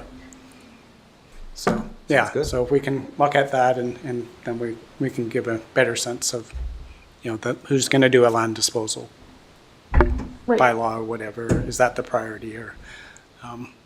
But you're right, we're doing some of those things. Do you feel like you've got the? I do, but now I've got it, it's not going to a business meeting? A workshop. Yeah. Okay, I'm comfortable with that amendment. Yeah, we've got better clarity, the recommendations of this report to a workshop. Yeah. Do a pre-budget, can I say that? Yes, I think that would be smart. Okay, council. Seeing nobody else adding, subtracting, or commenting, I'm going to risk the hazard of asking for a vote. Those in favor of the resolution that's on the floor that's been moved and seconded? And that carries. So, Sandy, your time is up with us. Or for now, until we hire you back for or now. something. Well, we are still working on your needs report update, so you'll see me again at some point. Yeah. So Thanks, hopefully Sandy. we can get those guidelines from the government to get that finally. Today. Oh, you got them today? Today's the day. Woo. Okay. Yes. That's great, because that came up, Councillor Payne wasn't at the last housing meeting that I chaired, and that question was asked, and I got the answer for tomorrow's meeting, but obviously now my answer can be thrown out. Because now you have the protocol on which to actually finalize the report, so that's wonderful. So once again, thank you for joining us, Sandy, and hopefully we'll see you back in town for one of your next follow-ups. Tom, again, always a pleasure. Thank you. Mayor Morrison, I just want to thank you. I don't have to go home and watch the hockey game now that I recorded. You don't like Edmonton anyway, so you're a Calgary fan, so. I don't think I'd be able to watch, maybe, yeah. That's okay. It's Thank okay. you very much. It was a great presentation, good robust discussion. Thank you, Tom. Thank you, Sandy. Appreciate it. Jeez, I didn't realize I had to have the spoiler alert thing on there. I could have told him to plug his ears. Well, what about all the people live streaming this also? Yeah, they're live streaming They're not this watching- I instead think- of I think watching that the if you wanna watch hockey the game, hockey because they're game, gonna you're watch watching it the hockey later, game. for I'm sure. pretty sure. At least 1 or 2. Okay. Somehow I think that even watching the Edmonton Oilers hockey game is more exciting sometimes. Okay, And our last thing for the evening, last but not least, is we have in the House, the Nelson Crescent MLA, Brittny Anderson, is going to provide a general update to Council on the work that is being done in the region. I just want to say that we call it the Nelson Crescent MLA, but the riding has been changed for the upcoming election on October the 19th of this year, and we will be now the Central Kootenay riding in BC. So MLA Brittny Anderson actively supports her Nelson Crescent constituents through a variety of initiatives. She's a strong proponent of local economic development and tourism. She's the Premier's Special Advisor on Youth, the Parliamentary Secretary for Tourism, and I believe in your spare time, did you not sit on the Treasury Board this year? Yes, I sit on Treasury Board. Okay, I think I got you covered. There's about 15 paragraphs here. I'm not going to read them out. You can tell us what you've been doing. So, welcome, MLA Anderson. Thank you very much, Mayor and Council and staff. I'm honored and delighted to be here with you today. I don't have sort of a formal presentation that I'm going to walk you through, but I do want to talk about some of the work that we've been doing as the provincial government. But also, I want to start by thanking you for the work that you do. I was at this council table and just, hearing the discussions that you were having today, it speaks to how challenging it is to be in government and to be representing people and making difficult decisions and always balancing finances and time and human resources and people and labor and different priorities. And so I just want to thank you for your work. A lot of the work that we've been doing is, very much in parallel to the work that Council has been doing. We're focused on things like affordability. $10 a day childcare is a great example of that. Free transit for kids under 12. Housing, this was obviously a large portion of your discussion today. We have, 3 new large housing units that have been built, or complexes in Nelson, more around the region. And then more still to come. We still have 2 of those that are in the works currently. We are also focused on healthcare. We have our long-term care facility that is on schedule and on budget and is going to be opening its doors shortly here. And I'm really grateful that we're going to, I think, have a really great facility for people, and touring that site, I think it's also going to have one of the best views of a long-term care home, probably anywhere in the world almost. Another focus has been our really focusing on a clean economy, so things like Clean BC and reducing our GHG emissions and making sure that our largest emitters are focused on reducing those. 30 by 30, so we're working on protecting 30% of our land and water by 2030. We have the Biodiversity and Ecosystems Framework draft that was released. We received so we asked then the public to comment on that draft. That of course is related to forestry and other land-based activities. The province received over 7,000 individual submissions for feedback. I would guess that a large proportion probably came from this region. We had some great people within our community that are experts that held information sessions on those, and I know that that's something that our community is really deeply committed to, and so I'm grateful for that work. But unfortunately, that means to go through all of those submissions, it is going to delay the process longer than I certainly would have liked to have seen, but really necessary when you ask for the public's opinion on things, that we listen and then we're able to implement them in a way that works for everyone in partnership with First Nations. One of the things you might also know is I'm the co-chair of our Rural Caucus, and so that's the BC NDP MLAs that represent rural areas. We've been working really hard to focus our efforts and working collaboratively on issues that are specifically rural. We identified sort of 3 interlinked issues that impact all of our communities. Those were, among other things, so these are just sort of the top things that we wanted to put our biggest focus on. That is healthcare, transportation for healthcare, and then another piece that's sort of a broader piece is having a rural lens on all government decision making. I think that hasn't been implemented yet, but we've certainly made some progress. Shannon Salter, the head of the public service, within a short time after being appointed to that role by the Premier, said that, if something isn't specifically location-based, like a conservation officer, say based out of Nelson, that British Columbians are able to work from anywhere in British Columbia and do that work.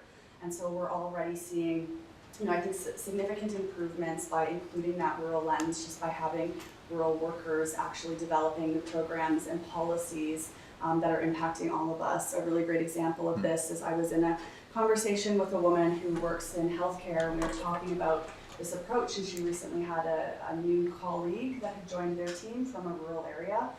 Their supervisor had given a presentation as to the rollout of a program that they were going to be doing, and the new employee asked, she asked, do you have any feedback? They said, we do, or I do, I'm new, but I just have something I'd like to add. They said, yeah, please go ahead. And the new employee then explained that just wasn't going to work in a rural community, and why that wasn't going to work in a rural community. And so then they had to go back and rethink about how they were going to be implementing that specific program in order to make sure that it was serving rural communities. And so that's some of the work that I'm really, really proud of. And so some of the work in terms of transportation for healthcare specifically that I'd like to speak about today is Hope Air, for instance. So tomorrow I'm going to be meeting with a bunch of people that are involved in Hope Air, and so that is providing medical transport for people in rural communities to urban centers when they require transportation, and that's funding that the provincial government has been able to provide in order to provide that transportation to make it easier, and of course paying for transportation costs for DC cancer patients as well. But with that, and I also just want to let the public know that, that Mayor and Council and I, we're having this sort of formal presentation today, but we're in very close contact, and I hope all of you know that my door is always open to be able to support the work that you're doing. Some of you I talk to on a very regular basis, Mayor. And I really appreciate the collaborative approach that Council has taken.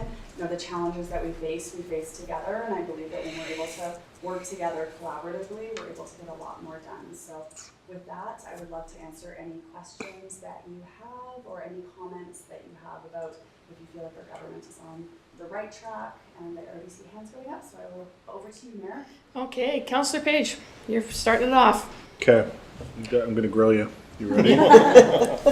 Ask for the money for the housing entity. First question. There will be no housing announcements today. no announcements today. Well, you have Janice's ask there, so take it and note it. So one of the challenges that we're seeing is around that ground transportation component, specifically the healthcare dollars that go into Health Connect for transit and for other forms of rural reality. Could you maybe speak or expand out a little bit more on what we can anticipate or what advocacy we can support in terms of improving those connections to Kelowna, to Trail, from Cranbrook? I'm going to take a much broader lens than just the City of Nelson, but I know we're all in the same boat in terms of Health Connect dollars and getting people to the services they need. Yeah, absolutely. And I mean, I'm sure you've also all had conversations about the challenges, when our hospital, our Nelson, or Kootenay Lake Hospital, when a lot of those services, a different government made the choice to centralize the services to a regional hospital model. We lost a lot of the services here, and that's been extremely, extremely challenging for people. And although we do have some bus service that will take people from Nelson to Trail, it's certainly not adequate for a lot of what people need. When they're needing to go there for healthcare reasons. And some people having to go there like dialysis multiple times a week. And so that's something that as Rural Caucus, we've been working directly with Adjourn, Minister Dix, to really make sure that he's really clear with the challenges that our community members, our patients are facing, and looking at how we're able to make our system much more robust to support people. And as recently as our last week of session, which was in mid-May, Rural Caucus sat down with Minister Dix, and this was one of the key focuses that we were having was on medical transportation. So there's definitely been some work done with, say BC Cancer and Hope Air, but we need to do a lot better, and I'm going to continue to keep on advocating for us, for our community. Okay. Yeah. You come back to me after you've had a few other questions. Okay, Councillor Woodward, then Councillor Lockburn. Thank you, Mayor. MLA Anderson, I was wondering about this rural, urban situation in BC. I think if this is correct, about 80% of BC's population lives in the Lower Mainland. I think, in the Vancouver Island. So it's very sparse and dispersed on the rest of the province. I'm wondering, like, how in your experience, how does the provincial government balance? I mean, obviously you want to try to get the best bang for the buck and service the most people. So huge. Like I'm thinking of the Broadway SkyTrain connector with almost $3 billion there. But how have you seen that? How do they decide? We're not going to put all this money in the Lower Mainland. We're actually going to do a couple of projects in very small communities, servicing much less population. So how does that work at the provincial level? Yeah, so I mean, it's how government decisions are made and how finances are allocated. It goes through a series of different processes. So ministers will, so MLAs are constantly advocating for their communities. Ministers, they have their mandate letters that is, provided from Premier David Eby, and then they work through those mandate letters. They go to cabinet for decisions around, key things that they're looking to achieve, and then those go also through Treasury Board. And so I think also when you look at some of the work, with say transportation that has been done per capita, we've gotten, a lot of money, but it still doesn't mean that, like rebuilding the road, for instance, like a rural project, the Trans-Canada. So that, that's an extremely expensive project, and partially due to the geography, but, we're all connected, right? That also means those are goods, those are people that are traveling through those corridors. There either, I think it was out today, another fairly significant infrastructure project that's transportation related for the city of Nelson. I've been in, this is my 10th meeting today, so I'm not sure if it was announced. I know that the press release was prepped for it. But yeah, certainly, continually advocating is part of the work that I do to make sure that we're getting those services in our communities, like long-term care, that the infrastructure is being built, and that we, have that strong voice at the table. Even though our population density is much smaller. Yeah, and that's why, as co-chair of Rural Caucus, we wanted to use our collective voice and really to say, like, the challenges that we're facing, we, as councillors or as politicians, trying to find as many different avenues to push forward for your community. And so Rural Caucus, for example, is one of those ways, is to making sure that rural voice is strong, in caucus, at the cabinet table, at Treasury Board. We have our finance minister, of course, is our neighbor, Minister Katrine Conroy. And so, making sure that there's strong rural advocates in government is really important. Okay. Yeah. Thank you. If I may interject, so you're talking about the Kootenay Lake Bridge Active Transportation Implementation announcement that was out 9 hours ago? Yes. Okay. Absolutely. So that is out there. Which is so exciting, So you can because speak when, to it. I remember when we were talking about it at the council table. And so, more of those pieces of active transportation work connecting with some of the work that's already been done. I was certainly excited to see that. So this is the engineering and feasibility of constructing protected bike lanes and sidewalks on the bridge. Yes. Wow. Amazing. Yeah. Wow. Yay, yes, I'm really glad that that's out. That's that incredible. Is it called the Kootenay Lake Bridge? It's not called I the Big had Orange no Bridge? idea. In my quote, it's the Big That's Orange the Bridge first time case. I've ever Highway heard 38 Kootenay Lake Bridge. Yeah, so like the lights, these projects Have been on the books for a long time. That's been a request for eons. Yeah. And the stopgap was to have the flashing light when Yes. a cyclist goes over the bridge. Amazing. Yeah. Thank you. Thanks for making sure that was already public. They said no announcements, but that was an announcement.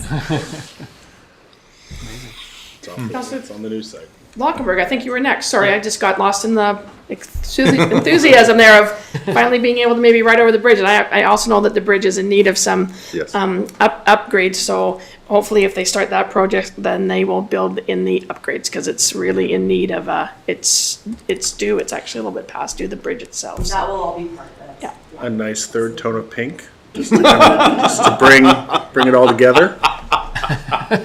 We're like striped. A striped bridge. Councilor Lockenberg, I think you're next on the list.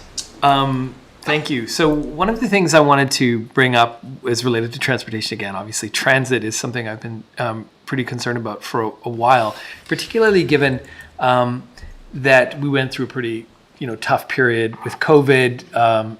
It put our transit system into a potential death spiral. It didn't, thankfully, but there was always that risk that it becomes so unreliable to riders that they just give up on that as a form of transportation.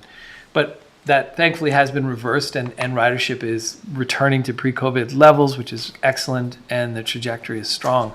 However, the big thing that I'm concerned about, and I'd love to hear your view on, is the funding model that we're with right now. One of the things that the province did, as you noted, was going to free for 12 and under. Interestingly, that burden falls on local government because that comes out of our share of the funding pie. So it's local governments that actually are delivering that under 12 free transit. And a thing that I don't think is fully appreciated is how what ends up happening is at BC Transit, the policy is that you don't really ask for ID. If somebody comes on and says they're under 12, it's kind of a no challenge approach to it. You just let it go. And so what we're seeing is a pretty strong creep up. So now it's like pretty much anybody who's under 20, just like it goes on, which I don't think is fundamentally a problem. I'm glad that they're on. However, it just sort of speaks to some of the challenges around funding that we're facing. And so, this council and the AKBLG and I think some of the other rural transit systems are looking for rural transit to have a different funding model, in part because it's not apples to apples comparison with an urban transit system.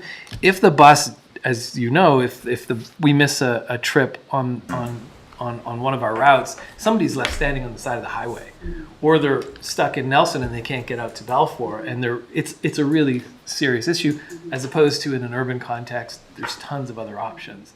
So on top of the health connect and the health issues, what we're looking for is I guess, an acknowledgement that it is kind of a fundamentally different thing.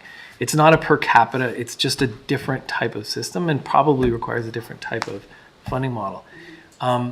Is that something that, you can take to the province and maybe advocate on our behalf? Yeah, no, and I think that's a really great point, Rick, right? Is that Councillor Lockenberg, is that a lot of the services that are provided in rural areas are just fundamentally different, and there has to be creative solutions around them. And what works in an urban or even semi-urban context doesn't work in rural communities when you're trying to link up all of these communities together. And of course, you have to have enough buses to make it a functional system so people can actually use it. So I think rethinking the funding model to make it more equitable for rural communities is absolutely something that I'd be happy to speak with the minister about. Amazing. Yeah, thank you. For sure. Can I speak further to transportation? Sure. Which I don't often talk about it, but I had a curiosity about whether or not it comes up in conversation, the lack of inter-community service. And I don't mean to cusp to Nelson necessarily, but for example, my daughter goes to university in Kamloops and it's nearly impossible for her to find a way home. And I was curious about that. Is that anything that's coming up, or is that long-term? How does that look in the circles and tables that you sit at? Yeah, thank you. So that is something that we identified, is it's not just, so when I'm talking about transportation in a rural context, it's moving people within a rural community, like the Nelson transit system, between rural communities, so say Nelson to Castlegar, but then also to our regional hubs. So really you need to have a model that connects everyone. And so if your daughter is in Kamloops or Kelowna or Cranbrook, that you're able to get there, whether it's for medical reasons or personal reasons or educational reasons. I remember there was a person from Nelson, they had a developmental disability, and since Greyhound shut down, their parents were in Calgary, and there was no option for him anymore. And he's on limited income, and so we were having this conversation and just like how critically important it is for so many people for so many different reasons. And so that's something that we've been advocating for. One of the pieces that we've done is there's a provincial study that's being done right now to look at how we can make that feasible, what we actually need to connect all of rural British Columbia in those different ways that I'm talking about. Community Futures also was funded by the provincial government to do a study looking at also different options.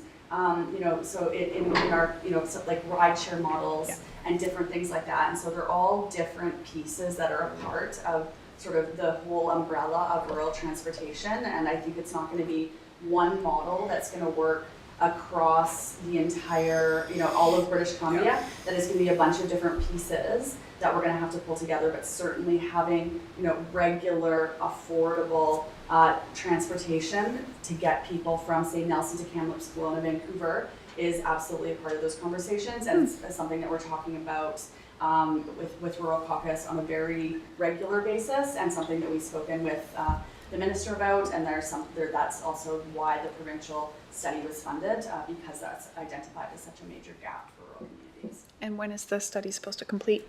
I can get that information to you. I don't have that in front of me, but that's interesting. Councilor Lockberg, follow up. Yeah, can you speak to, so one of your other roles is Parliamentary Secretary on Tourism. I mean, obviously that's something that is a big concern economically to this region. And how does the, in your mind, how does the province see tourism, certainly tourism in this challenging sort of decade ahead with everything from climate change to potential, I hate to say it, but future pandemics, potentially, that kind of thing. Is there a strategy in terms of like shoring up our tourism industry and migrating it or supporting it towards being kind of more climate friendly and resilient? Because just for context, and one of the reasons why I'm asking is, when I think about Nelson 2030, Nelson 2035, I really think it's hard for me to imagine Nelson not being sort of grounded in tourism, as much as that's, some people might not agree with that. But at the same time, I recognize the risks, like the winter we had at Whitewater and maybe wildfire. And so it's betting our future on tourism, as important as it is, also comes with risk because of, potential challenges. So how does that all land for you in that role? Yeah, so I think that's really interesting.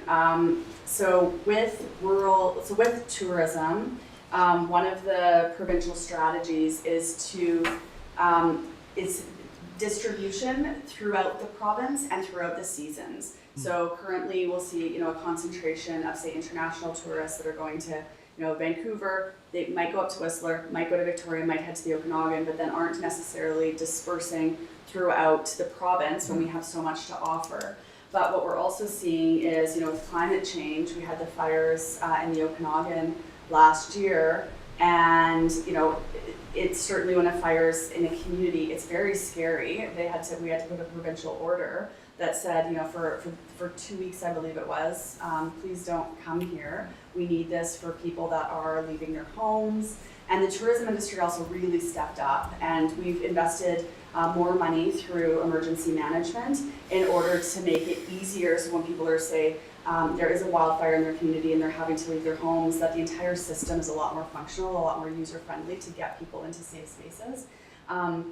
But then also, I think during the pandemic, the amount of support we provided to the tourism industry to ensure that it was able to survive, whether that was businesses or festivals and events, we did another round of funding again this year. I was just at Tiny Lights on the weekend. They received that funding. Kessler Jazz Fest received that funding because they're still in that sort of post-COVID hangover. And if we want these, it's so much easier for something to continue than to start up something new. And so making sure that they're, a part of our strategy in addressing emergencies when they happen, that we are supporting them to be resilient moving forward, and that we're also, using things like the shoulder seasons to get people out into different communities. But I think another important piece is that we really need to have diverse economies in rural communities. It can't just be resource-based, it can't just be tourism, but when you look at a community like Nelson, we're an incredible tech hub, for example.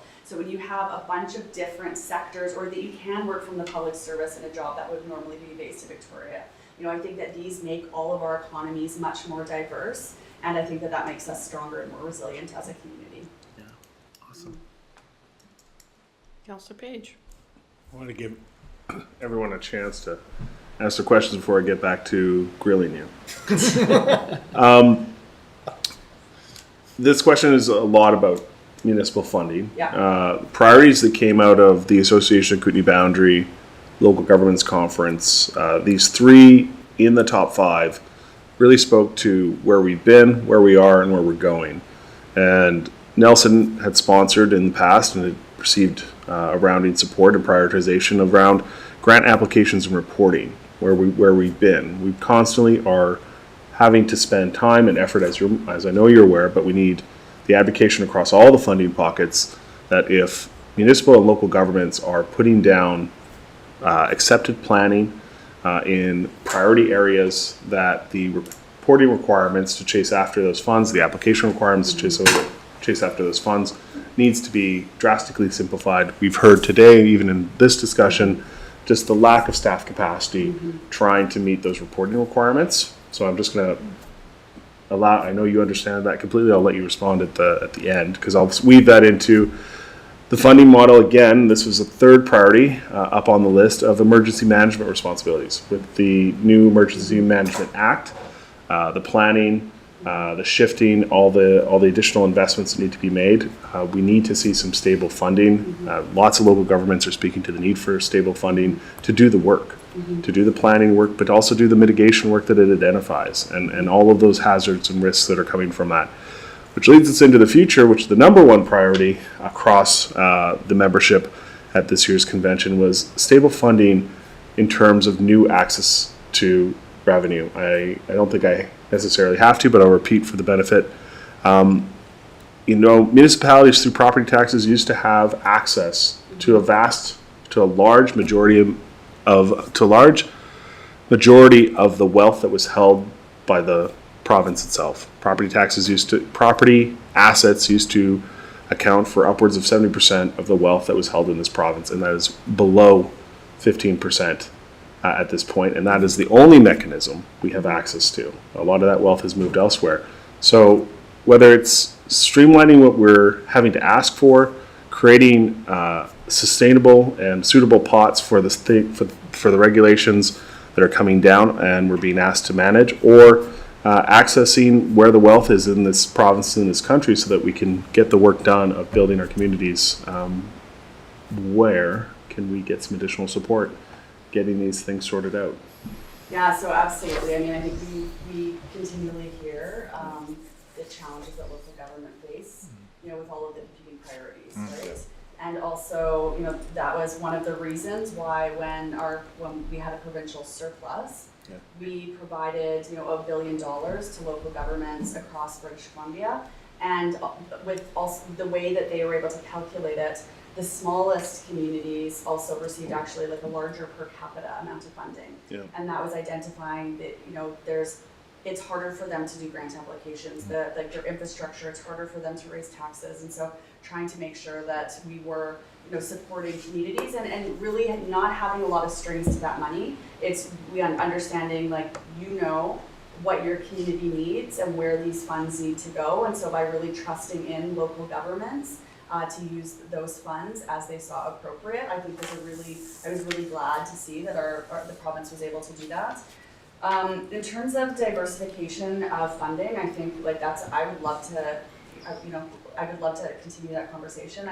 I know, from sitting at the council table and different, when you're looking at budgets, you have this, I'm witnessing you having this conversation tonight about staff, resources, funding, how are we going to make it all work? And so what are those other opportunities? And, I'd be really interested to hear what ideas people have, and to be able to workshop those and have those conversations. Also, I think at UBCM with different ministers.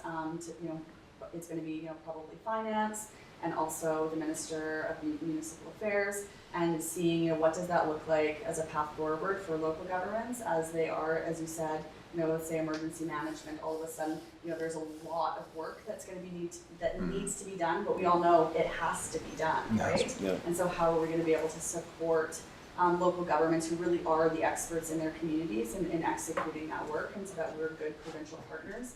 I think one of the, anytime we put out, usually a call for, we put out a grant and we're calling for applicants, usually it's oversubscribed.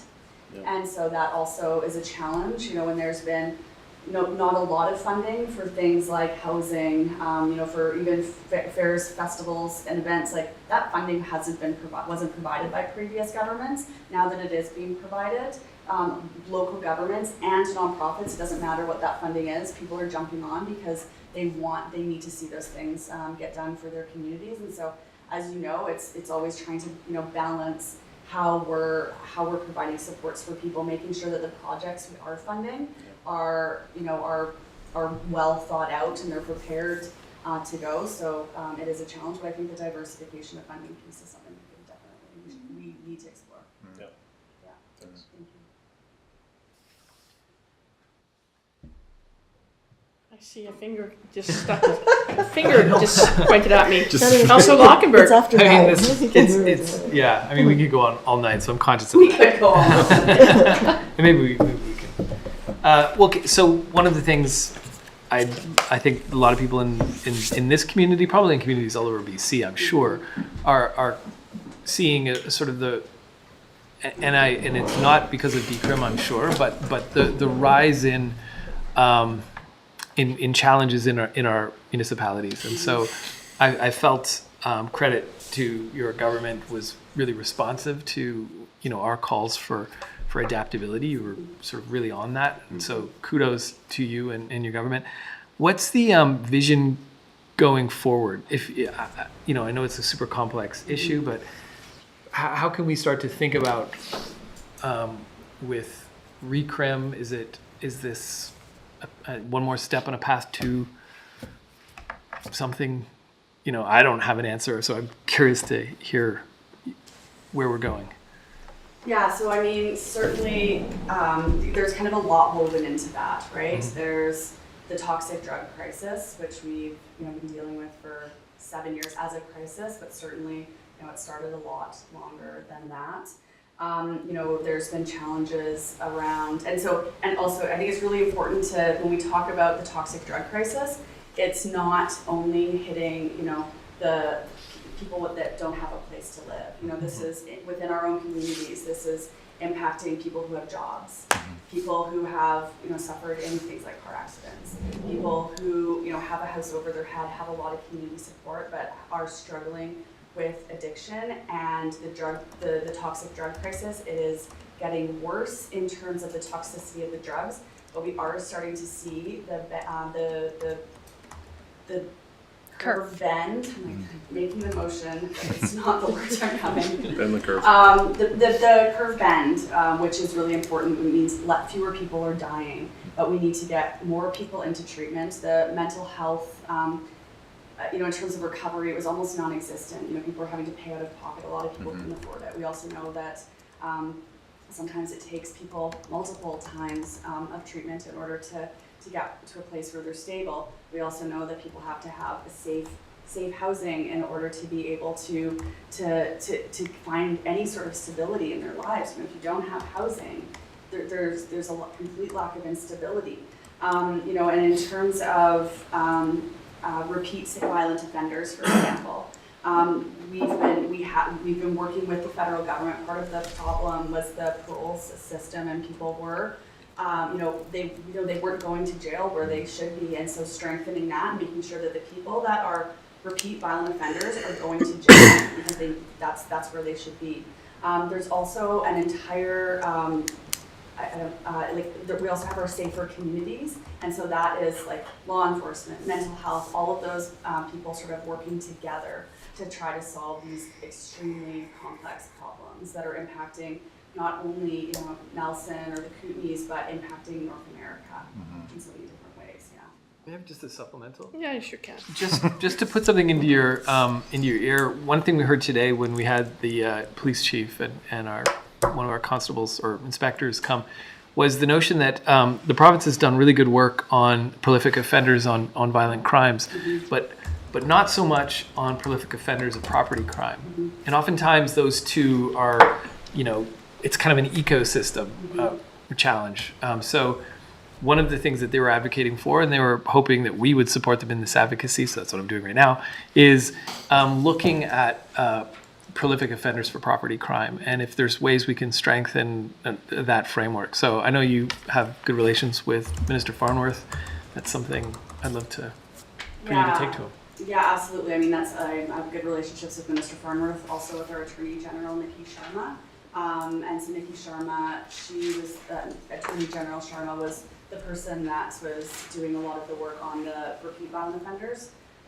That fell more into her, but of course they work in partnership continually. So that's certainly a conversation that I can have with both of them. Great, thanks. Yeah.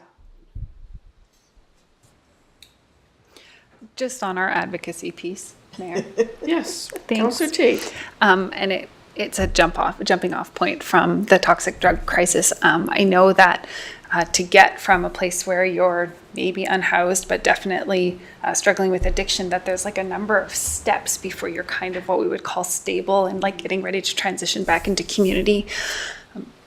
Maybe you would say something like detox and then recovery and then that interim housing. And my understanding is that we don't have in our rural communities a really comfortable pathway for most people because all three of those steps aren't available here, and or because one of those steps takes a week, but one of those steps takes 6 weeks, and one of those steps might take 6 months. So then we need to scale it appropriately. And I was curious how further we can advocate for more of those steps being available closer to home for folks, so that they have their other support networks here. They've got their family nearby, and they're members of our communities. No, and that's exactly, you know, the vision is that once someone asks for help, that they're helped, you know, quickly, like immediately, and that there's really, you're going through that program, it's seamless, so that you're not sort of, you know, you've done detox and now you have to look for treatment, but that you're kind of walked through the system, because you really need to be walked through the system at that point in order to get the care you need.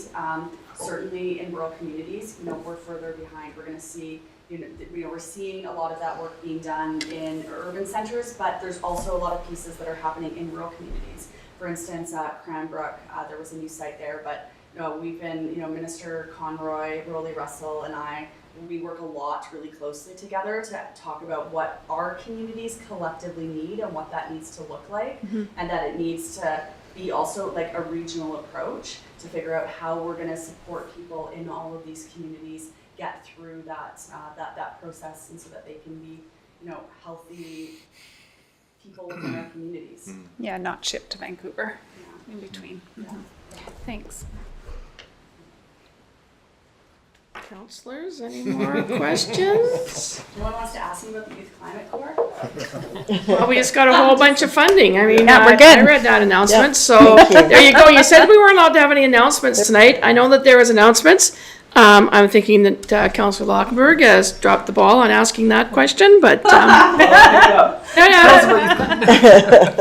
so there has been funding for that. That was something that we've lobbied for and has come through. So that's going to be a great program to have our youth engage with that, with some sort of more stable funding and being able to expand the program going forward. So. And run out of Nelson. So Yeah. employment, number of like people working full-time jobs in Nelson working for Youth Climate Corps. Pretty awesome. Councillor Payne? This isn't a question. As the chair of the Housing Committee, I just want to say, noticing over the last 12 to 18 months, what I can only call a full court press of the provincial government bringing programs and funding and opportunities forward. has been so heartening in identifying what is really the fundamental problem to many of the challenges we're raising, whether it's homelessness, drugs, affordability, all of these things. We know they're all interconnected, intersectional challenges. So that's been tremendously heartening. It's not going to happen overnight. It often is not going to happen in exactly the way that we wanted it to happen. But I think that type of bold action is what I'm looking for from a governing body. It just demonstrates the care for the citizens in our province. So thank you. Well, it's also like the Premier. I mean, this is something that he's been working on, as a lawyer on the downtown east side, and sort of his entire pathway. And now that he's Premier, he gets to put his vision forward and really get moving across the province. And I certainly feel grateful that this is the work that we're doing, because it's absolutely essential in our province. And really grateful for his leadership on that, and that we're able to all support that as government. So thank you. I will bring that back to him. Housing first. I have no questions for you. Oh, thank you, she says, because I've got a whole pocket full of them. No, yeah, I'll text you later. So I talk frequently, as was mentioned earlier by MLA Anderson. We're probably talking at least once a week about issues within the city of Nelson, and I don't see that ending anytime soon. So I guess my questions often get answered, or my questions just create more questions. So because I ask those really difficult ones, anyhow, to try to solve all the wicked problems. I want to thank you, MLA Anderson, for joining us this evening and giving us an update on what the government has been doing for the last couple of years. We'll have to make sure that we get you back again soon. We want to wish you every luck. This is an election year, and continuing working with the city of Nelson. We've appreciated your being available, and I think that Councillor Page, on behalf of the AKBLG, could acknowledge that I think you've been really accessible, not only to us here in the city of Nelson, but throughout the region. So even beyond the fact that you're in Creston and whatever, that we know that you're there and that can be contacted. So. Yeah. Thank you, Mayor. Thanks, Council. Thank you. Okay. See you this time next year. Potentially. Well, that's always a tough thing. It's like you just don't. You don't know. Just don't know. Don't want to curse anything either. So we have no late items. So I would like to ask if we could have a motion to adjourn. Okay, every time, you guys, you are consistent. Motion to adjourn. Councillor Woodward, seconded by Councillor Lockwood. All those in favor? Yay! All the hands came up. Thank you very much, Council. Sorry. Kevin, please don't go. I need to fix your suit jacket. Thank you. All right. Shipping. All right, bud. I'll see you on Saturday. I'll be there. Yep. Are you coming back tomorrow? Looks like it's not going to be raining and it's so frickin' cold. I hope it takes a village. Insane on Sunday. Hope it's decent. Yeah, that was